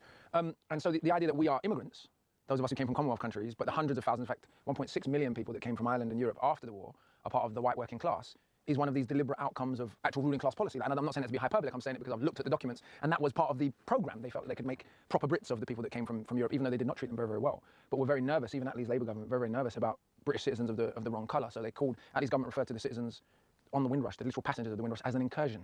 These were fee-paying British citizens, many of them war veterans, many of them skilled workers. And so this failure to reconcile with all of this history, to understand what Britain's role in the world has been and how the rest of the world perceives that role, and what America's role since World War II has been, and our role in that, and how that is going to affect our lives going forward as the world adjusts to the rise of China, to the return of India as a global power, to the shift of the world economy towards Asia. All of those things are going to have real-world effects for individuals living in the UK. I mean, you mentioned Clement Attlee just now, and it's something which appears early on in the book, which is you say that to understand the management of race to this day, whether it's the overstaffed mental hospitals, the severe incarceration rates, exclusion rates, etc., you have to understand how it is we came to be here. Right. And it's interesting to me that the Attlee government is something which is really held up and valorised by, you know, this iteration of Corbyn's Labour Party. Does that fill you with a sense of mistrust or concern? I think people just have to own their class interest, and we have different class interests, even those of us who came from working class backgrounds, based on our relationship to the British state historically. So I completely understand why, if you are part of what calls itself the white working class, you can romanticise Attlee's government and see only the good things they've done, the building of the NHS, the building of the welfare state, etc. If you're a Malaysian who was bombed by Attlee's government, your opinion then might be slightly different. If you're a Caribbean who was referred to as an incursion despite paying for yourself to come to your own country, and that government then set in process the mechanisms by which eventually Caribbeans and Asians would be stripped of their British citizenship, then of course your attitude towards that government is going to be quite different. And so what happens is there can be a norm sort of on the left, what is considered the white working class norm. And if you question that, you're dividing the working class or any of this crap. So apparently we're supposed to ignore that Attlee's government called our grandparents an incursion to accommodate you. Because if we mention that, we're bringing up identity politics. Even though our grandparents' citizenship was stripped of them because of their identity, we're supposed to ignore that. Similarly, if a Malaysian says, well, hold on a minute, this guy bombed Malaysia, to try and keep British control in that part of the world in that same period. And so I think it's just different class interests and different relationships to the British state that end up with people having different analyses. There's nothing wrong with people respecting the building of the NHS and the building of the welfare state, but that does have to come in context of the history of the British Empire and in the history of where Britain was at that point. Us becoming a multi-ethnic society was not actually a legacy of the British Empire. It was an accidental legacy of World War II. For the hundreds of years that Britain ruled the Caribbean, it never dreamed of inviting its black Caribbean slaves to live in Britain in any significant numbers. It was only because of the desperation of World War II and needing Caribbeans and Asians and West Africans to fight that we came to be here. So, for example, when they were recruiting in... Yeah, I mean, not to interrupt him, but like from what I understand, it's using people of color who are Jamaican, from the Caribbean, and from India, that they were used to be on the front lines of World War II, where also Winston Churchill created famines in these places because he was diverting resources from them. So like genocides happening when people are like, oh, Winston Churchill. Like, he's extremely fascist. Hello? Just because he was fighting Nazis doesn't mean that he didn't have fascist sentiments. And that also the devastation after World War II with all of the bombing, because there was a lot of bombing that happened on UK soil, that all of these places that were colonized were bringing in people for cheap labor to rebuild. West Africa. The local governments were very concerned about two things, actually. You see this in Frank Freddy's book, The Silent War. They were concerned that the West Africans should not be given the impression that it was a war for democracy, lest they got the opinion that democracy applied to them after the war, which is exactly what happened. And they were very concerned not to badmouth the Germans too much, in case disobedience to one branch of the white race taught them disobedience to another branch. This is, you can read Frank Freddy's book. These are quotes directly from British colonial governors in that period of the world. So we really underestimate the massive impact World War II had on the racial balance of world power and on the undermining of what was presumed common sense white supremacy up until 1939, really. I mean, it's a tremendous driver of the civil rights movement, which is you send over these black GIs, they spend years killing blonde-haired, blue-eyed men in the fatherland, they come back and then suddenly they can't. They got no rights, yeah, exactly. And the Western governments were cognizant of that at the time. That's what I'm saying. There's loads of evidence. I'm saying the danger of using colonial troops in Europe. The French got a lot of stick for this during World War I as well. Or was it World War II? Let me check that one. But anyway, the French got loads of stick for using colonial troops, Senegalese colonial troops. I think it was actually World War II, because of what they feared the racial consequences would be. They wouldn't be obedient when they came back to the colonies. It would undermine what colonial governors at the time called white prestige. The other thing they were concerned about, ironically, and this was even true of our grandparents coming here, was that we would see white people at their worst. See, in Jamaica, the only white people we knew, and by the way, at their worst is what they said, that's not what I'm saying. The only white people we knew in Jamaica, our great-grandparents knew, were aristocracy, right? So obviously they were concerned that when my grandmother came here and they integrated with the white working class, they would realise they'd been fed lies, that actually most white people were poor, and most of them were uneducated still in that period. I remember my uncle saying, I come to England, and I can't believe it's a white man I sweep street, right? And he couldn't believe that there were white street sweepers. It sounds stupid today. I mean, that was one of my favourite moments in the book, actually, is when you talk about your uncle, 5 years old, straight off the boat, being like, what do you mean there are poor white people here? It seemed to me like it was the opposite of that moment in Black Skin's White Mask where Fanon goes to Paris and he discovers his blackness, and that for him is the moment where the illusion is shattered, whereas you've got this kind of photo-negative moment where it's actually upon contact with poor whites. Yeah, well, remember, a lot of those Caribbeans who could even fill in the forms, I mean, after 300 years of British rule, there was less than 20% literacy in Jamaica. That percentage of Jamaicans that were literate were middle-class civil servants. So they come to a country in which the vast majority of people are working class, are poor and uneducated, and find that even though they're black, they are now all of a sudden in contact with white people with whom they are better educated. They've never been in that situation before. They assume that all of the white people in the world live like the ruling class in Jamaica because that's what they've been fed. Sounds stupid, but there was no TV and there was no internet. And so in a weird way, seeing white working class people had the exact effect that the ruling class didn't want it to have. The white prestige was shattered, but also they realised, we've been lied to. Like, this is what they've done to their own people. They've been teaching us for so long. They're so civilized and everything is wonderful and it's the mother country and everybody's rich and wealthy, which is what we were being taught what my grandparents were being taught in the Caribbean. And then they realised actually white people at home are quite oppressed, actually. I mean, you're pretty scathing in the book of an anti-racism which is based just on black bourgeois excellence. And you do really interrogate that kind of way of thinking. What do you... I love this. Okay, we're going to have to finish this tomorrow just so I can get to quickly some of these updates and then the reading, just as my time is running out. Linton, thank you. Another wonderful find. Just like so much truth just like casually being discussed in a short amount of time. Like, what? Okay. Yeah, and that FD streams video was basically, we just had like a minute left. Ash and Akala are the goats. Amazing. Yeah, and it also explains it so well. How it's like, just because we are in these different places doesn't mean that like these same tactics are not being used.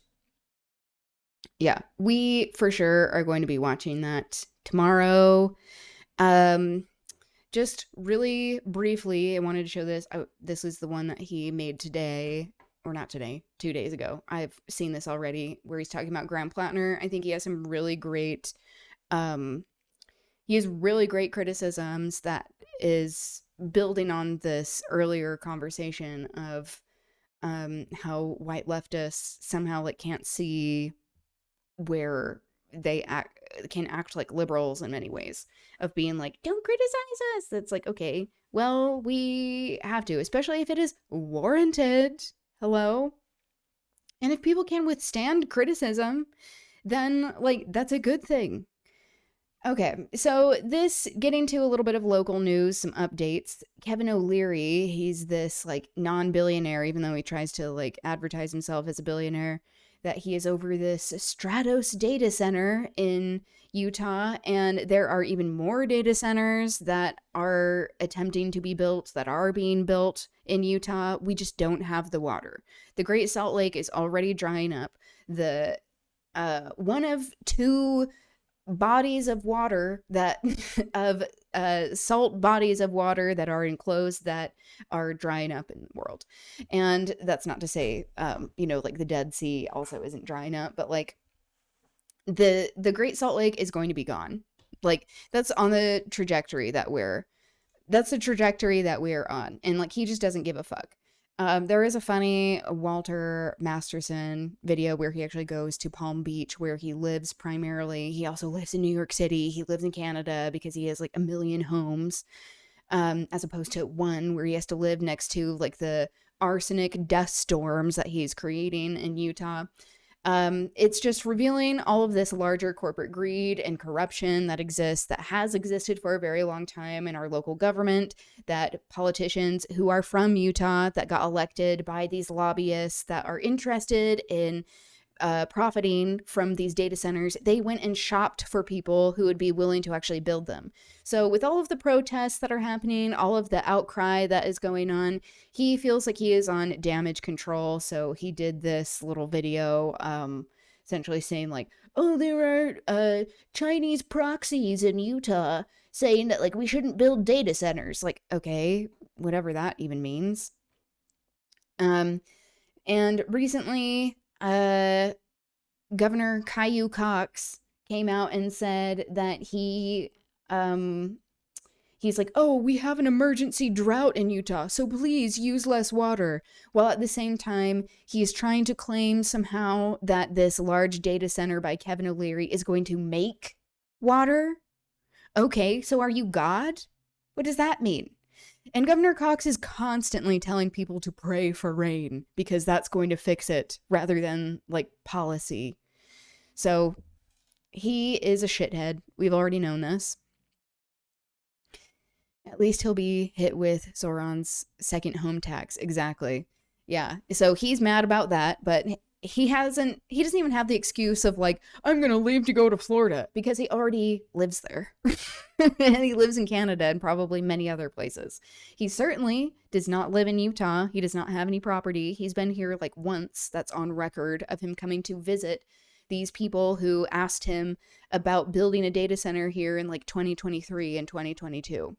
So people are calling him out. They're like, okay, so you're going to make water somehow? You're God now. This just came out today. He is calling Pride Fidelity Month in Utah. Okay, whatever the fuck that means. Fidelity to what? Fidelity to whom? Fidelity to you? Fidelity to capitalism? To fascism? Is this what you mean? It's just idiotic, and he's done this before. Like last year, he said June was Building Bridges Month because he's trying to claim that queer people are making other people not feel welcome during the month of June. Meanwhile, like before the Trump administration, I like helped to spearhead this project of like gathering information, like doing like the marketing and media for it, of like a health needs assessment for queer people in Utah. This is before the Trump administration, before even more transphobic, queerphobic laws were implemented, that there were 73% of all queer people who took the survey had thought about, who had suicidal ideation within the month. So like, this is Utah, the place where we're at.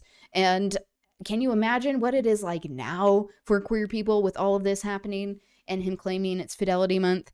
It is interesting though, because like I've seen the most people who are upset by this tend to be people who are saying they're allies, and like I think that's good for them to be like, what are you doing? It's Pride Month.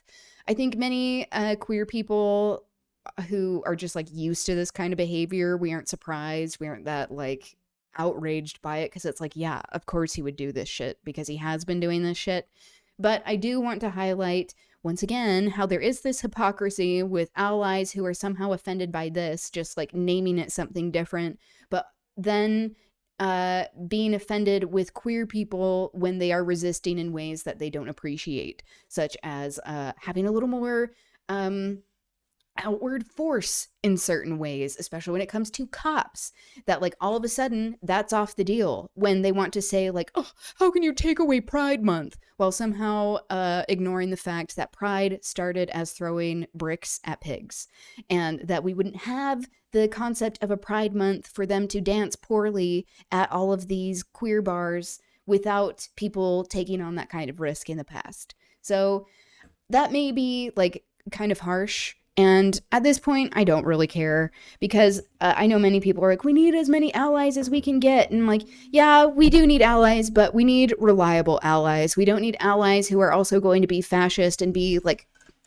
cop friendly, because like, guess what? Queer people, especially queer people of color, especially Black queer people, and especially disabled Black queer people are much more likely to be on the receiving end of cop violence. And it's these same people that are like, I feel safe when there are cops at Pride. That's like, you do realize the governor is the top cop. Hello? He's acting like a cop. Why are you surprised? Anyway. Ugh. It's tiring. But I know I'm not the only one that thinks this, but often it's not like necessarily the like polite thing to say, like in polite society, like in organizing spaces, even in some like unionizing spaces, and like calling out some of this shit. And I'm just tired of people being cops in and of themselves and being like, you can't do that, protest in that way. So like, I will harp on this throughout all of Pride, because that is what Pride means, is liberation. And like FD says this in a recent video, and he has said this throughout time, of talking about how like for people who are not oppressed, you can't be telling people who are oppressed what is like the best way for them to find liberation. If you are not currently experiencing the circumstances, that like you do not have the right to say like, you can't do that, when like, are you a descendant of people who found freedom and liberation through slave revolts, armed slave revolts, where that was necessary in order for people to not be literally commodified and be property of the state of other human beings? Like, are you part of a population that is or historically has been genocided, with their land stolen, with their resources extracted? No? Then shut the fuck up. Okay, that's my angry rant. So, I'm going to just read a couple of pages of this, just as I'm running out of time, but that was, again, a stream that was all over the place. But I, once again, tend to think of, like, everything as being very connected with our collective oppression and liberation. I just think we cannot be organizing with people who refuse to read or deconstruct their prejudices. No, I think it's true. And I think sometimes, like, that is maybe one of, like, something that I need to work on, is being better about, like, just stepping back from certain spaces and being like, I can't help here. Like, you can do your thing. It doesn't mean that, like, your own resistance isn't meaningful in your own way, or, like, oppressors won't be more likely to listen to your particular message, but it doesn't mean that you are going to actually be on my side when I need you to be, or other people's sides. How can we expect them to be principled in their advocacy without picking up a book or genuinely listening to people? Yeah, it's true. And it's like, that isn't to say as well that like I'm like perfect in my advocacy or organization, but also like calling out, like, this is the like same like type of like people who are like these white leftists, like that same type of mentality of having a lot of privilege, but like what you're saying, Linton, not being willing to deconstruct it makes it so that like they are perpetuating these same systems where they aren't willing to like take any sort of helpful criticism. And then they're like, why aren't things changing? I think we need to wear more frog suits. And it's like, okay, that has a time and a place if you want, but also like, you know what usually has been effective revolution? Not that. I think optics are important, but like some of us are also a little more invested and aware of what historically has worked, which is, you know, because of what you're saying, picking up a book and listening. Okay. So for this technically first section of the Communist Manifesto, we read that part on the Communist Party that it opens with. And this is part 1, Bourgeois and Proletarians. No one's perfect, but effort has to exist in some capacity. Yeah, and that's what I think of as well, of like, it's hard not to get angry with people when they aren't educated about things, but then also like having self-awareness of like, it's hard for people to not even be aware of what they're ignorant of, but also if something is brought to your attention, being like, oh shit, I should learn more about that. So like destigmatizing that process, but also like having the hopefully self-awareness to be like, it's good to not be centered all the time, to actually listen to other people. Imagine that. Imagine perhaps thinking of someone else's experience and being like, what if that was me? What would I think? But a lot of the time people are unable to, because of all the propaganda and hierarchies that are imposed. Okay, so speaking of revolutionary movements, this is Bourgeois and Proletarians. The history of all hitherto existing society is the history of class struggles. Freeman and slave, patrician and plebeian, baron and serf, guildmaster and journeyman, in one word, oppressor and oppressed, standing constantly in opposition to each other, carried on in uninterrupted warfare, now open, now concealed, a warfare which always ended either in a revolutionary transformation of the whole society or in the common ruin of the contending classes. In early historic epochs, we find almost everywhere a complete organization of history into various degrees, a manifold gradation of social rank. In ancient Rome, we find patricians, knights, plebeians, slaves. In the Middle Ages, feudal lords, vassals, guild masters, apprentices, and serfs. And within almost all of these classes, again further divisions. Modern, and we have to talk about race being further divisions, and that this is built in. Like under capitalism, it is very hard to get time to dedicate to learning, but if you're not making an effort to understand at all. Yeah, exactly. And also trying to balance of like, okay, if we are able to, like, it's good for people to want to be engaged, but like how, and also having free time to organize in general is a privilege. If you weren't having to work 3 jobs just to live, sometimes you don't have time to like go to union meetings, you know? More modern bourgeois society, springing from the wreck of feudal society, had not abolished class antagonisms. It has but substituted new classes, new conditions of oppression, new forms of warfare for the old. Can I just say, this is such a contrast. It's so nice to be able to read the bluest eye in this compared to the Scarlet Pimpernel. For many reasons. Just like, Even the flow of sentences makes way more sense, let alone the substance. It has but oh wait, I already read that.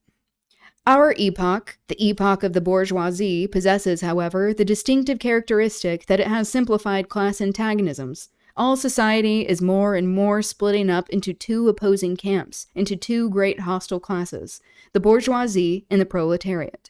From the serfs of the Middle Ages sprang the chartered burghers of the first towns. From these burghers evolved the first elements of the bourgeoisie. The discovery of America, discovery, you mean the settler colonialism? The rounding of the Cape, again, opened up a new field of action for the rising bourgeoisie, colonial extraction. The East Indian and Chinese markets, the colonization of America, well, there we go, colonial trade, the increase of the means of exchange and of wealth in general gave an impulse unknown before to commerce, navigation, and industry, and therewith a rapid development to the revolutionary element in the decaying feudal society. The former feudal system, former feudal, there we go. I haven't read this for a bit, as you can probably tell. The former feudal system of industry could no longer satisfy the growing needs which arose with the opening up of new markets. The manufacturing system took its place. The guild masters were displaced by the industrial middle class. Division of labor among the different corporate guilds disappeared before division of labor in each single workshop, which are extremely racialized and gendered. But markets ever expanded and the demand ever increased. Even manufacture no longer sufficed. Then steam and machinery revolutionized industrial production. The place of manufacture was taken by gigantic modern industry. And the place of the industrial middle class was taken by the industrial millionaires, the leaders of whole armies of industrial workers, the modern bourgeoisie. Modern industry has established that world market for which the discovery of America prepared the way. The world market has given an immense development to commerce, to navigation, and to communication by land.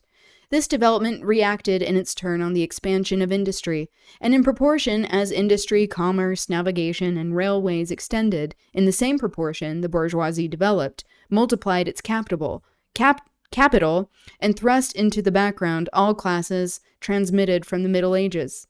We see, therefore, how the modern bourgeoisie is itself the product of a long course of development, of a series of revolutions in the methods of production and exchange. Each step in the evolution of the bourgeoisie was accompanied by a corresponding political progress. An oppressed class under the rule of the feudal lords, an armed and self-governing association in the medieval commune, here an independent urban republic, there a third estate taxable by the monarchy, afterwards in the manufacturing period serving either the semi-feudal or absolute monarchy as a counterpoise against the nobility, counterpoise, everywhere acting as the cornerstone of the great monarchies. The bourgeoisie, since the establishment of the modern industry and the world market, has at last conquered exclusive political power in the modern representative state. Has this changed? The modern state is but an executive committee for administering the affairs of the whole bourgeois class. The bourgeoisie has played in history a most revolutionary part. The bourgeoisie, wherever it has conquered power, has destroyed all feudal, patriarchal, and idyllic relations. It has pitilessly patriarchal, though. It has pitilessly torn asunder all the many-colored feudal bonds which united men to their natural superiors, and has left no other tie twixt man and man but naked self-interest and callous cash payment. So I'm also, with this particular example, talking about patriarchal, more about like the power imbalance that is talked about within patriarchy of like father and son, not necessarily like centering feminism. It has pitilessly torn asunder all the many-colored feudal bonds which united men to their natural superiors, and has left no other tie twixt man and man, but naked self-interest and callous cash payment. It has drowned religious ecstasy, chivalrous enthusiasm, and middle-class sentimentality in the ice-cold water of egotistical calculation.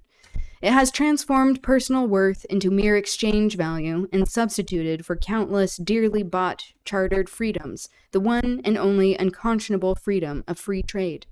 It has, in one word, replaced an exploitation veiled by religious and political illusions by exploitation open, unashamed, direct, and brutal. The bourgeoisie has stripped of its halo every profession previously venerated and regarded as honorable. It has turned doctor, lawyer, priest, poet, and philosopher into its paid wage workers. Yep. The bourgeoisie has torn away the veil of sentiment from the family relation and reduced it to a mere money relation. Okay. I think that's all we'll read for today. That's a good place to stop. Very true. A little bit halting in my reading today, but as we go along, hopefully that will be a little bit smoother. But anyway, that is it for me today. Tomorrow is Culture Corner, but before we get into Culture Corner, I still want to talk about more labor news of what's happening around the world, but what's happening locally with some things that are important to be talking about, how people can get involved. There is some training that is being offered for helping to organize workplaces. And even if people aren't in Utah, I mean, if there aren't trainings that are being offered in your states, provinces, municipalities, places that you are living, you could always just say you are if you are wanting to join that organization training.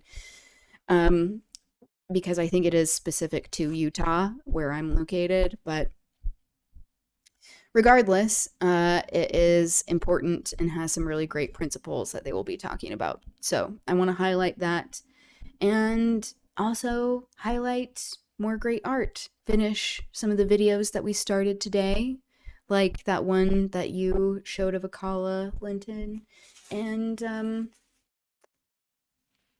we'll get into some cool art as well as finish that section of the Communist Manifesto. So anyway, that'll be it for me, but thank you for being here. It was wonderful having you here, chatting with you, and I hope you have a good rest of your day, evening, wherever you are, and hope to see you soon. Okay, bye!